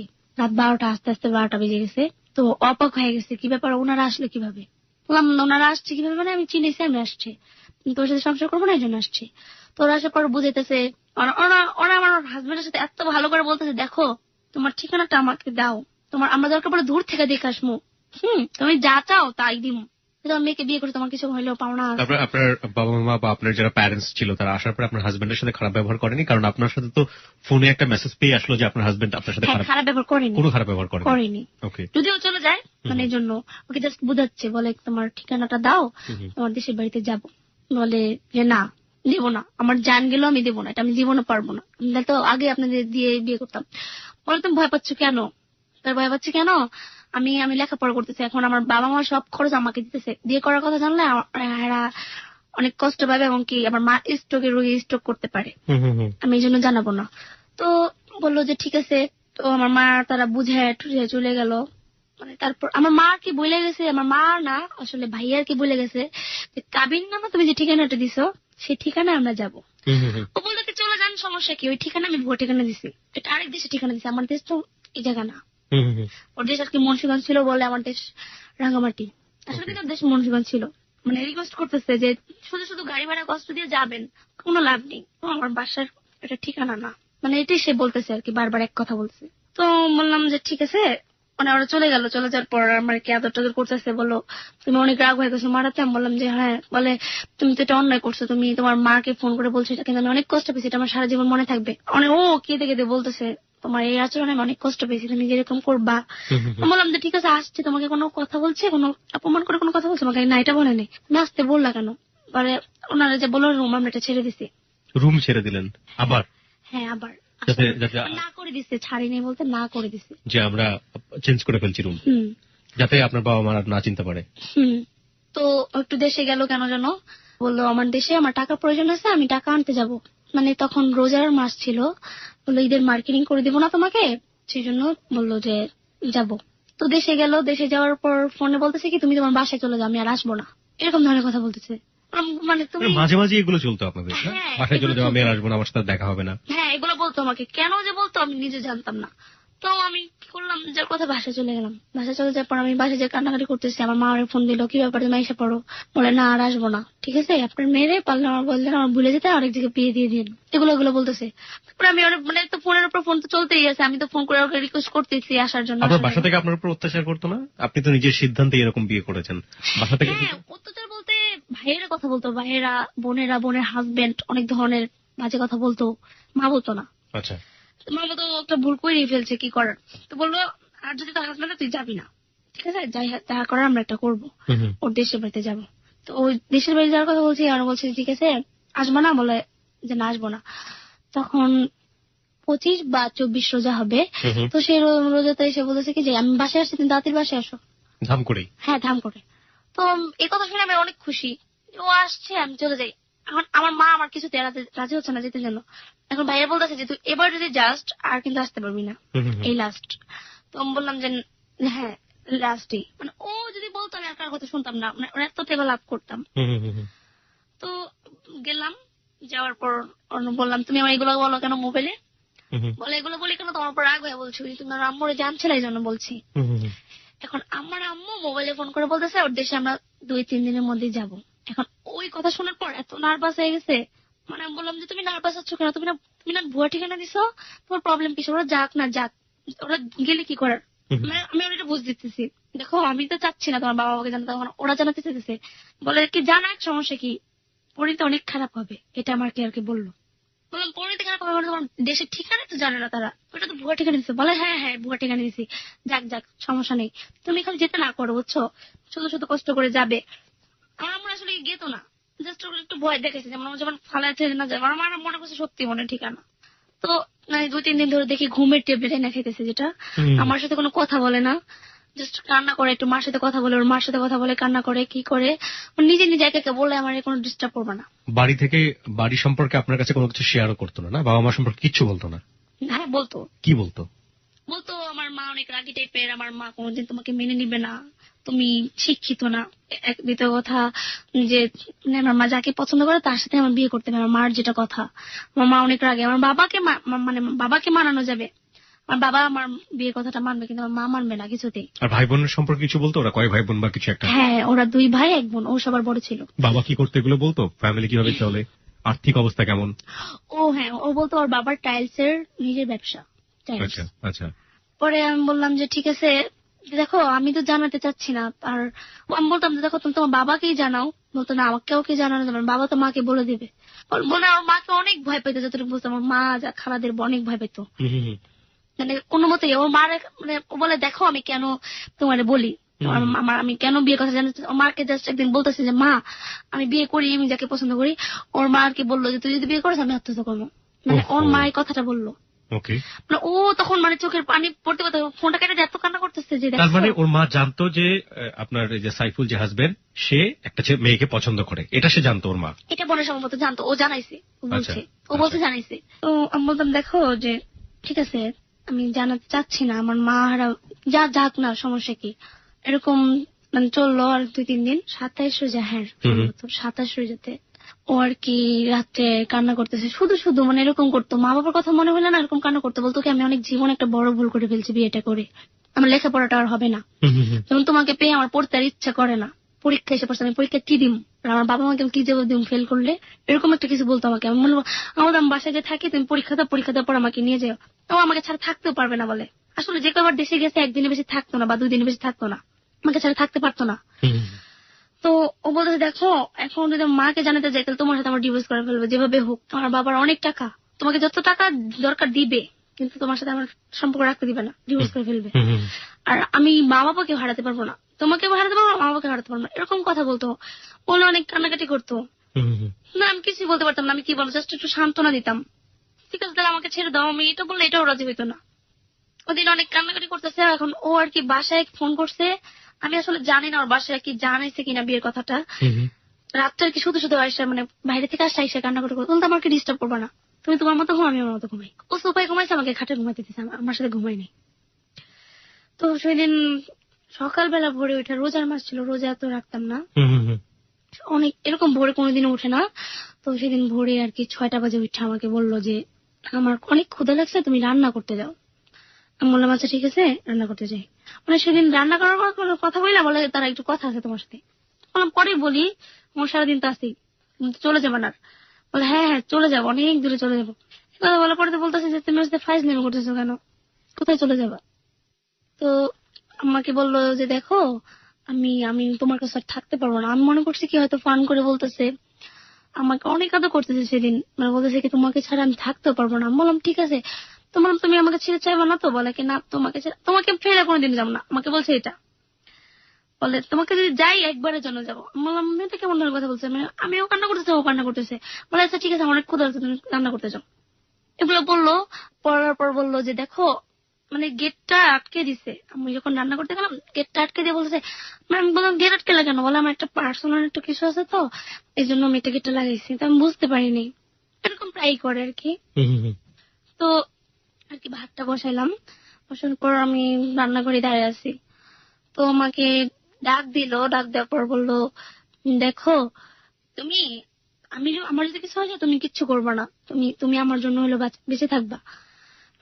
ওই পাশে রুম থেকে বলতেছে, হ্যাঁ রুম থেকে বলতেছে। মানে তখন আমি এত কান্না করতেছি, এগুলো শুনে আমার ভয় লাগতেছে যে কিছু মনে একটা করবে। তো মানে আমি বলতেছি যে কি ব্যাপার, কেন তুমি এরকম করতেছো কেন? আমিও কান্না করতেছি, ও কান্না করতেছে।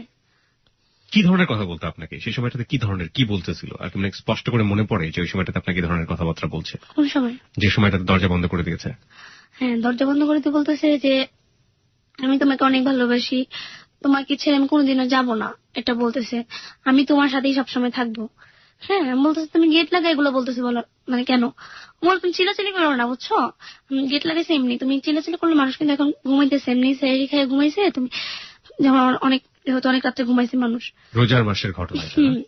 তো আমি বললাম 2012-তে, মানে গত বছরের রোজাতে ঘটনাটা ঘটেছে। আর এই বছরের রোজাতে এসে আপনি হ্যালো উইথ 920 তে ঘটনাটা বলছেন।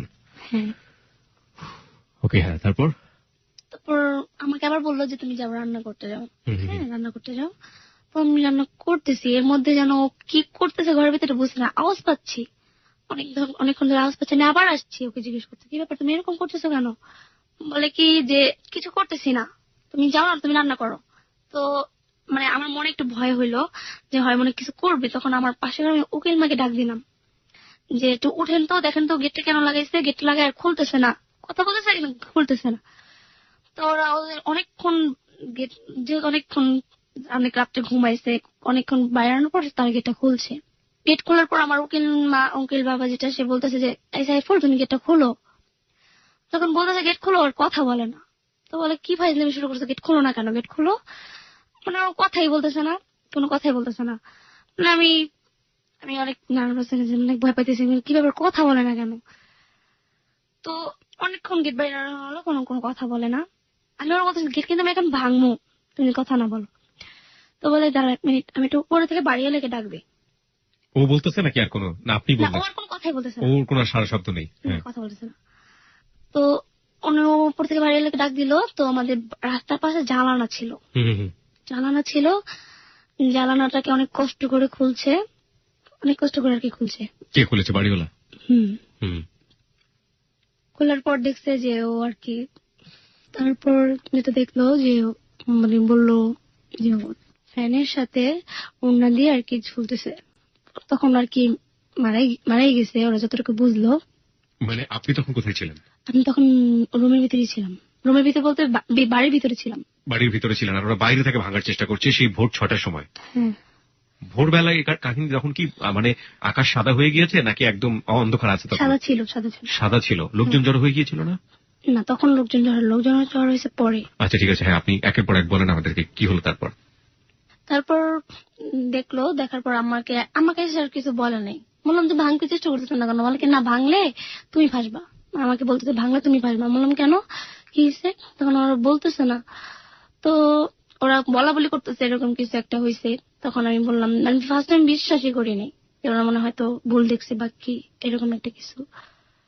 তো দেখতে গেলাম, আমাকে বাইরেও আসতে দিতেছে না। আমি দেখতে যাবো যে বাইরেও আসতে, আমি জোর করে বললাম যে না আমি দেখতে যাবই।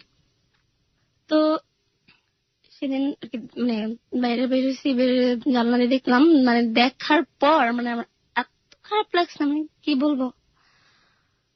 দেখার পর মানে দৃশ্যটা আমি দেখতে পাই না, মানে আমার মনে এত খারাপ, মানে কি বলবো, আমি মানে দেখে সহ্য করতে পারি না। আমি সাথে সাথে মনে হয় সেন্সার হয়ে ফেলছি। আমাকে পরে বাসায় নিয়ে আসছে। আসার পর তো আমি সেন্স থেকে আমলে উঠছি মনে হয় 10 মিনিট পর ওঠার পর আমি মানে চিৎকার করতে, আমি দেখবো মানে ভিতরে যাওয়ার জন্য চেষ্টা করতেছি। বলতেছি কি না ভিতরে যাওয়া যাবে না। কিভাবে যাবা তুমি? ওরা যদি সাথে সাথে গেটটা ভাঙতো না তাহলে মনে হয় আমার মনে যতটুকু বোঝা যায় বাঁচানো সম্ভব হইতো। কিন্তু ওরা গেটটা ভাঙেনি এবং ভাঙেনি এই কারণে যে যদি না বেঁচে থাকে তাহলে ওরা সবাই ফেঁসে যাবে, মামলায় বা পুলিশের কাছে ফেঁসে যাবে। হ্যাঁ। ওকে, তারপর তো আমি বললাম যে ঠিক আছে তাহলে কিভাবে ভাঙবো? বলে পুলিশ কি ফোন না দিলে, পুলিশ যে পর্যন্ত না জানবে সে পর্যন্ত আর কি ভাঙা যাবে না। তো পুলিশের নাম্বার কোথায় পাবো? মানে টিভিতে ডিসি লাইনের ভিতরে মানে এর ভিতরে নাম্বার দেয় নিচে উঠে। আমি টিভি ছাড়লাম, ওনার রুমে টিভি ছাড়লাম, আমি কল দেবো। দেন আমার কথা হলো গেট ভাঙা দেওয়ার কথা। তো ফোন দিলাম, ফোন দেওয়ার পর বলছে এত নাম্বার বাসা আসেন। তোরা বললো যে আমার আসতে একটু লেট হবে, আমাদের এক ডিউটি শেষ হলে এক ডিউটিতে আসবো। তখন পর্যন্ত কি মানে এতক্ষণ পর্যন্ত আমি কি করব? তো বলে আচ্ছা যত তাড়াতাড়ি পারবো আমরা চেষ্টা করবো আসার জন্য। তো এতক্ষণ পর্যন্ত আমি কান্না করতেছি, মানে আমার বিশ্বাসই হইতেছিল না। তখন আমি এত কান্না করতেছি না, আমি বিশ্বাস করতেছিলাম না। আপনি কি দেখেছেন আমাদের একটু বলবেন? ওখানে গিয়ে জাস্ট ঝুলছে। ঝুলছে, পিছন সাইডে দেখা, সামনে সাইডে দেখা যাচ্ছে না, তা ভালোভাবে দেখা যাচ্ছে না। কাপড় ছিল তো সামনে, জানার সামনে দেখা যাচ্ছে না। তো মানে বিশ্বাস করতেছিলাম না। তো আমি বলেছি কি যে মানে বেঁচে আছে। আমি তো জানি না যে ফাঁসি দিলেই মানুষ মারা যায়। যে আমি মনে করছি যে ও বেঁচে আছে, মনে হয় জ্ঞানটা না হয়তো জ্ঞানটা হারিয়ে ফেলছে, আমার মনে হচ্ছে এটা।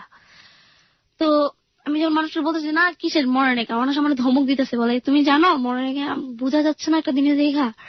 আমি বিশ্বাসই করতেছিলাম না তাদের কথা। তখন পুলিশ আসলো, আসার পর মানে গেট ভাঙলো।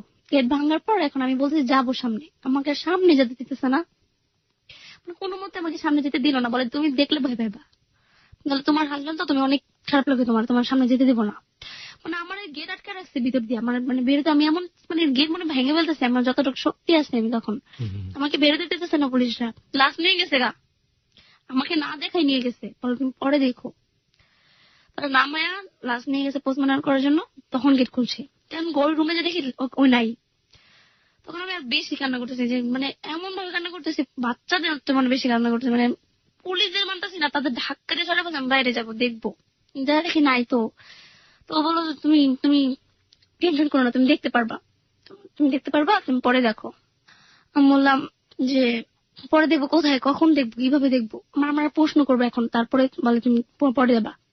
তো আমাকে ফার্স্টে প্রশ্ন করে না, আমার পাশে যেমন বললাম না উকিল মা উকিল বাবা ছিল, তারা তাদের প্রশ্ন করছে যে মানে ওর সাথে কোনো ঝগড়া ছিল কিনা। তো বললো না, ওদের সাথে অনেক মিল ছিল, রাত্রেও দেখছি ওরা অনেক ভালোভাবে কথা বলছে, অনেক মিল ছিল। তো ওরা বলতেছে যে মিল ছিল, মিল থাকা অবস্থায় কেন এরকম করলো? বললো মানে বাবা মাকে জানাইছে, বাবা মাকে জানানোর পর মনে হয় ও মনে ভয় পাইছে, আমাকে এটা বলতেছে যে ভয় পাইছে, মানে আমাকে বলতেছে আমি কান্না করতেছি, আমি কিছু বলতে পারতেছি না। তখন এরকম একটা অবস্থা ছিল, বলতে পারতেছি না।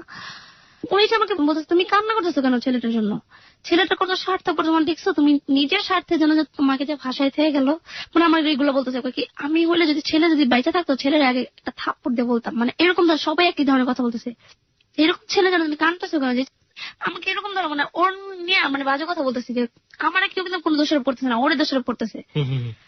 তো আমি উল্টো মানুষকে বলতেছিলাম ও যেহেতু নাই ওরা কেন বলতেছেন। তখন আমার মাকে ফোন করলাম, আমি বললাম যে আসো, এখন আমার ভাইয়েরা কেউ আসতে যেতেছে না ভয়ে, যে এখানে একটা যেহেতু ওরা যদি ফাঁসে বলে মা, এখন মা কে এসে না পারে, ভাইয়েরা তো আসেনি, আম্মু আর কে একাই আসছে। তো পুলিশরা বললো কি আমাদের সাথে তোমার থানায় যেতে হবে। আমি বললাম হ্যাঁ অবশ্যই যাবো, যাবো না কেন।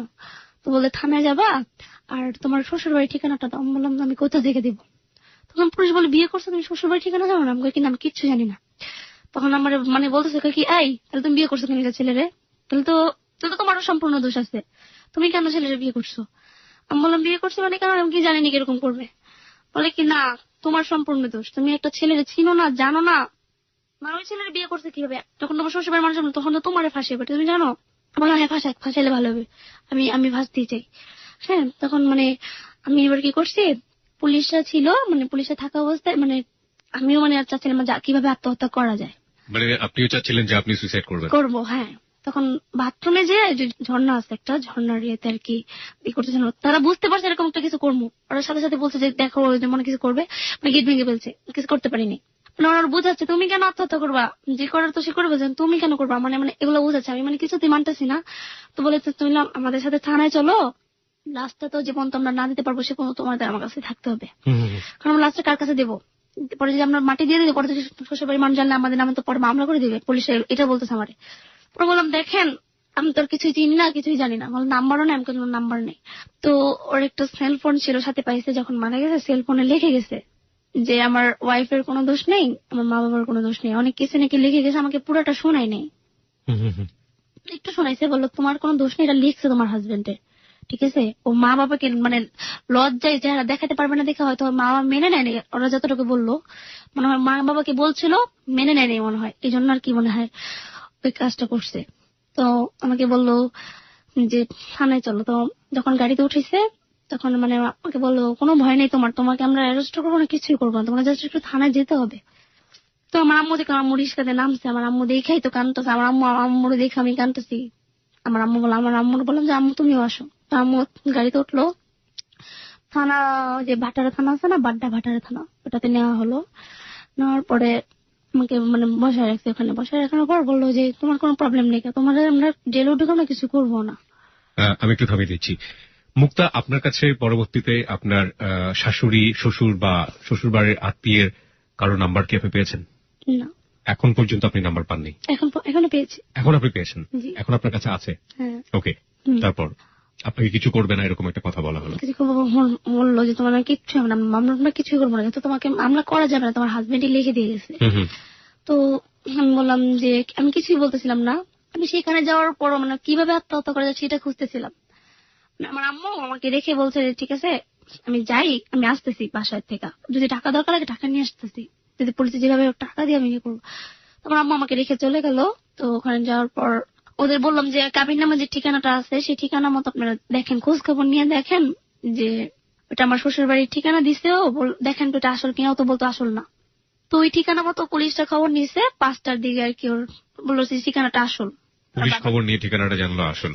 এবং তখন পর্যন্ত আপনি জানেন না যে সুইসাইডটা সে কেন করলো, এবং একই সাথে আপনি এটাও জানেন না যে আপনার পরিবার থেকে ওর বাড়িতে যোগাযোগ করা হয়েছে কিনা, বা ওর পরিবার থেকে জানে কিনা যে আপনাকে বিয়ে করেছে কিনা, তখন পর্যন্ত আপনি কিছু জানেন না।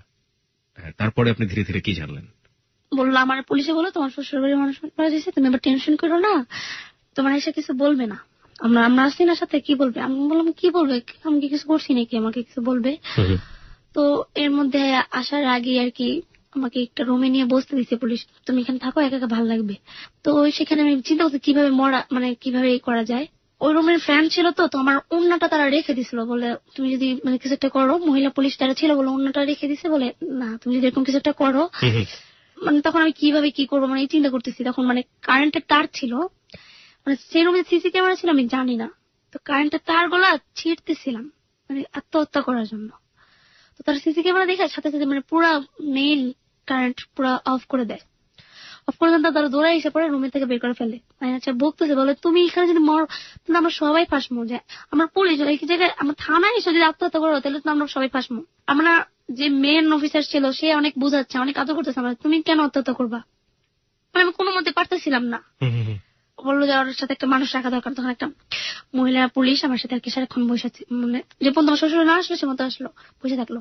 তোমার শ্বশুর 8টার দিকে আসছে, অনেক মানুষ আসছে, প্রায় 10-12 জন হবে। তো শাশুড়ি আসে না, শ্বশুর আসছে, দেবর আসছে, আরো চাচা দেবর আসছে। তো শ্বশুর আসার পর বলতেছে আমার ছেলের বউ কোনটা, তোমাকে দেখাইলো। আমাকে দেখার পর আমি কিছু বলতেছি না, আমাকে খালি জাস্ট বললো যে তুই আমার ছেলের না জেনে শুনে বিয়ে করছো দেখেই আজকে আমার ছেলের অবস্থা।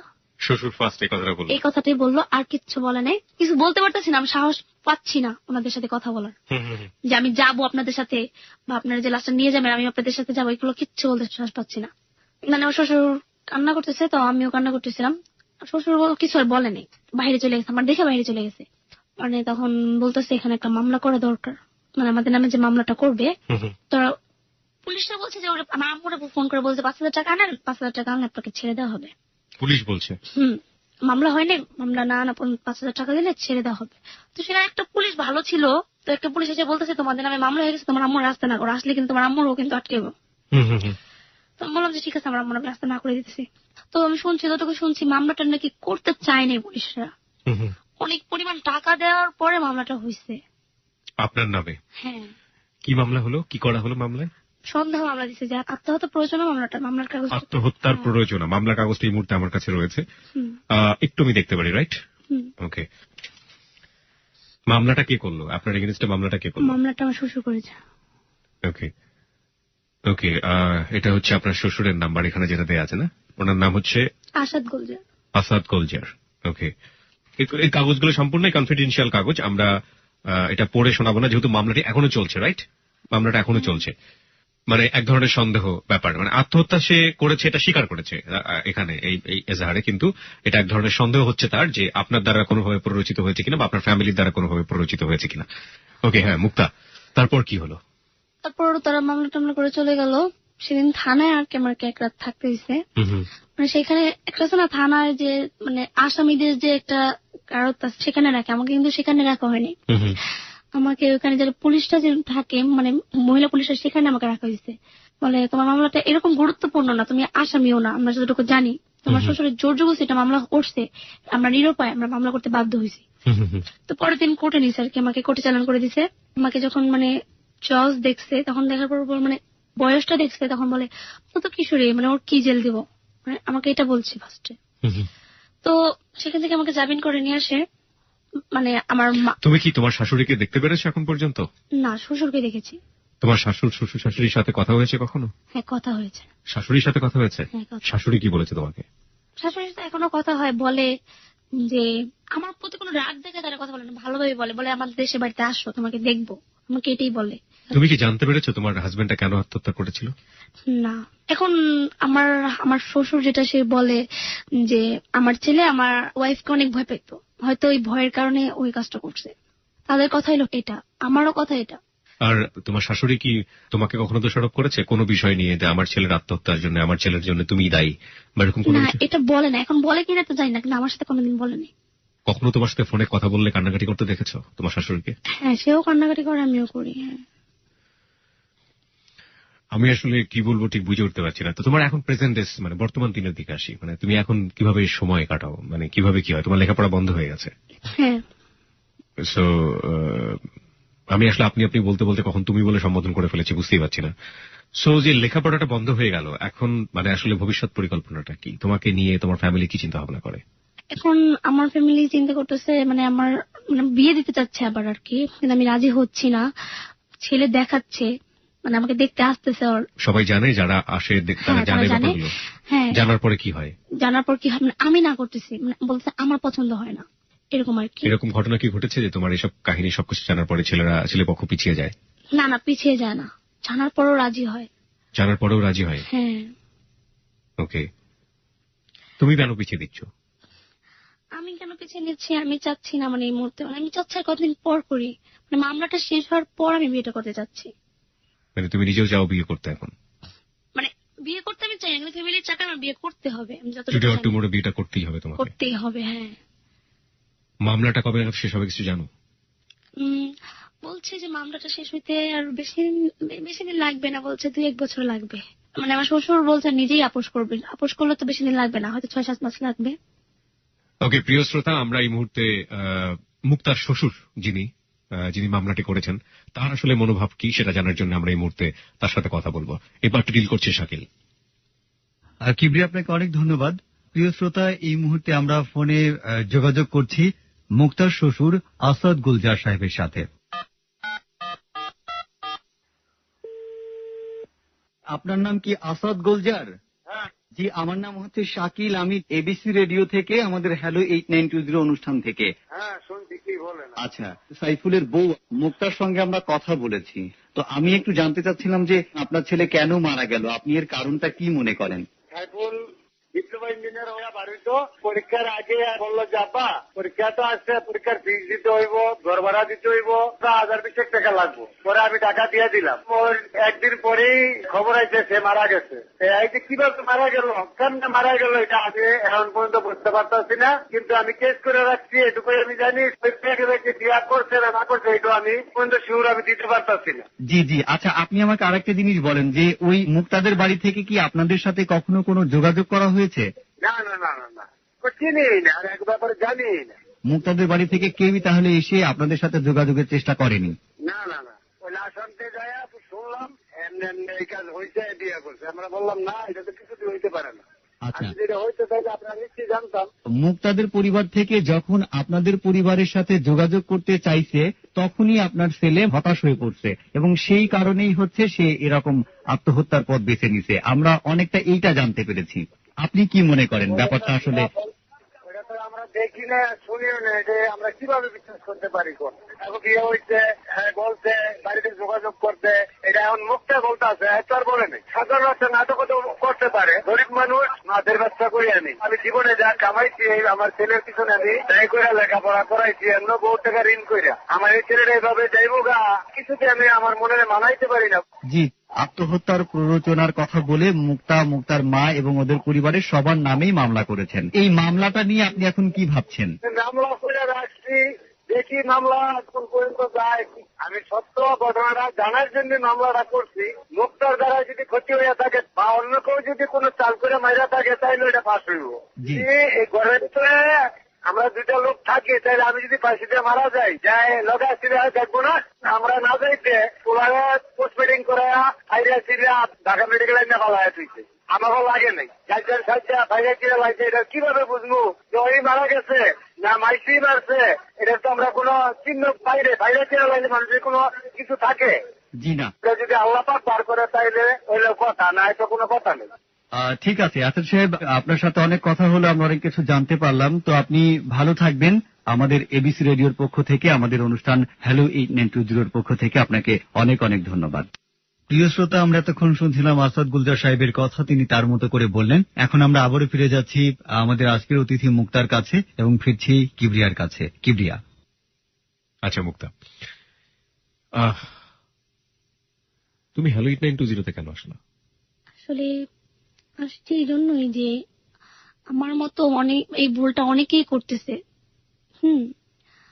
অনেকেই হয়তো বুঝে না, আমার কথাটা, আমার গল্পটা যদি অনেক মেয়েই শুনতেছে আমার মতো, হয়তো শোনার পর হয়তো এই কাজটা করবে না, এরকম আমার মতো নিজে একা বিয়ে করবে না, বা কোনো ছেলেকে এরকম কিন্তু করতেছে না জেনে শুনে একজনকে বিয়ে করতেছে, হয়তো তাদেরও তো এর ক্ষতিটা হইতে পারে, এরকম জীবনের একটা দুর্ঘটনা ঘটে যেতে পারে। এই জন্য যে আশা যে আমি আসছি, এটা সবাই শুনবে, হয়তো অনেকেই বুঝবে না, অনেকেই জানে না আমার জিনিসটা, একটু হয়তো জানে, হয়তো ভুল বুঝে আমাকে যে আমার কারণে হয়তো আমার হাজবেন্ড আত্মহত্যা করছে। তো আমি এই জন্যই আসছি যে আমার কথাটা শোনার পরে এই ভুলটা কেউ না করে, আমার এটাই এই জন্যই আসা। তোমার এখন এই মুহূর্তে সবচেয়ে কাছের বন্ধুকে, সবাই সবসময় তোমার সুখে থাকে দুঃখে থাকে পাশে থাকে, এরকম কাছের বন্ধুকে কেউ আছে? ফ্যামিলি মেম্বার হোক বা অন্য যে কেউ হোক, আছে সে? হ্যাঁ আছে। কে? নামটা is a male or female, মানে ছেলে অথবা মেয়ে? ছেলে। ছেলে। তোমার চেয়ে বয়সে বড় না ছোট? হ্যাঁ, বয়সে বড়। বয়সে বড়। তুমি এটাকে লাভ করো, মানে টু বি অনেস্ট? লাভ করি না। মানে আমাকে জাস্ট একটু সামারিটা বলবা যে সম্পর্কটা আসলে কেমন? তোমার হাজবেন্ড থাকা অবস্থায় ছিল নাকি হাজবেন্ড মারা যাওয়ার পর? না না, হাজবেন্ড মারা যাওয়ার অনেকদিন পর, প্রায় 6-7 মাস পর। 6-7 মাস পরে সে তোমাকে কি ধরনের পরামর্শ দেয়, মানে বোঝায় যে? মানে সে যখনই ফোন, মানে সে আমার সাথে যখনই কথা বলে, আমার হাজবেন্ডের ব্যাপারটি নিয়ে আমাকে সবসময় বোঝায়। তুমি যখন মন টন খারাপ থাকে আমাকে বোঝায়, হাসায়, বা মানে অনেক ভালো, মানে বন্ধুত্বর মতো আর কি। ওনার সাথে তোমার বয়সের ডিফারেন্স কত? এই তো 6-7 বছরের। 6-7 বছর। সে কি ম্যারিড? না, ম্যারিড না। তুমি তাকে চেনো? হ্যাঁ, চিনি। ডিটেল চেনো? কোথায় থাকে না থাকে, কি করে না করে? হ্যাঁ, সব জানো? তোমার ফ্যামিলি জানে? তোমার ফ্যামিলি তাকে নিয়ে কোনো কিছু চিন্তা করে? আমার ফ্যামিলি জানে না। তোমার ফ্যামিলি এখনো জানে না? টু বি অনেস্ট, ফ্যামিলি জানতে বলতে জানে যে ফ্রেন্ডশিপ, মানে মানে আমার মা জানে না, ভাবি জানে। তুমি কি তাকে বিয়ে করার কথা চিন্তা করো? না না না না, কখনোই চিন্তা করো না? না। সে কি তোমাকে চিন্তা করে? না, শুধুমাত্র ভালো বন্ধুত্ব। ভালো বন্ধু। হ্যাঁ। এবং তোমার সুখে দুঃখে সে খুব সুন্দর করে পরামর্শ দেয়। হ্যাঁ। প্রিয় শ্রোতা, এই মুক্তার জীবনের গল্পটা হয়তো এখানেই শেষ হয়ে যাচ্ছে, কিন্তু জীবন কিন্তু থেমে থাকবে না। জীবন যেখানে একটা জিনিস স্টপ হয়ে যায়, আরেকটা সেখানে শুরু হয়। রবীন্দ্রনাথের ভাষায় আবারও বলতে হয়, শেষ নাহি যে শেষ কথাকে বলবে, আঘাত হয়ে দেখা দিলে আগুন হয়ে জ্বলবে, বরফ জমা সারা হলে নদী হয়ে গলবে। অবস্থা, রূপ, অবস্থার আসলে কোনো সময় শেষ নেই, রূপ পরিবর্তন হয় এবং বিজ্ঞানও সেটা স্বতঃসিদ্ধ সত্য। আজকে আমরা যেই অবস্থার মুখোমুখি হলাম সেটা একটা অবস্থা ছিল। মুক্তা যদি আজ থেকে 20 বছর পরে হ্যালো 8920 আসে, তাহলে মুক্তার জীবনের গল্পে আজকে যে বিষয়টা 2 ঘন্টা জুড়ে, সে বিষয়টা হয়তো বা 10 মিনিটও স্থান পাবে না। মুক্তার জীবনে নতুন নতুন গল্প আসবে। কিন্তু যারা আজকে মুক্তার জীবনের গল্প শুনলেন, তাদের জীবনে যাতে এরকম ভুল না হয়, তারা যাতে এরকম ভাবে ভুল না করেন, তাদের জীবনের এই পার্টটা যেন ডিলিট হয়ে যায়, সে কারণেই আসলে হ্যালো 8920। মুক্তার জীবনে নতুন কেউ না কেউ আসবে। মুক্তা একটা সময় হয়তো ভুলে যাবে। মানুষ ভুলে যায় বলেই মানুষ বাঁচতে পারে। প্রচন্ড কষ্ট, প্রচন্ড ভালোবাসা, সবকিছু নিয়ে মুক্তা রান করেছে একটা সময়, এখনো তার মধ্যেই আছে। মুক্তা হয়তো বা ভুলে যাবে, কিন্তু মুক্তার জীবনটা তো এরকম নাও হতে পারত। ছোটখাটো দুটো ভুল, ছোটখাটো দুটো ইমোশন, ছোটখাটো কিছু একের পর এক ভুল, এগুলো তো মুক্তাকে এই জায়গাটায় নাও নিয়ে আসতে পারত। এই ছোটখাটো ভুল যেন মুক্তার মতো কেউ না করে, সেজন্যই মুক্তা আজকে হ্যালো 8920 এসছে। আমরা মুক্তার জীবনের গল্প এখানেই শেষ করছি।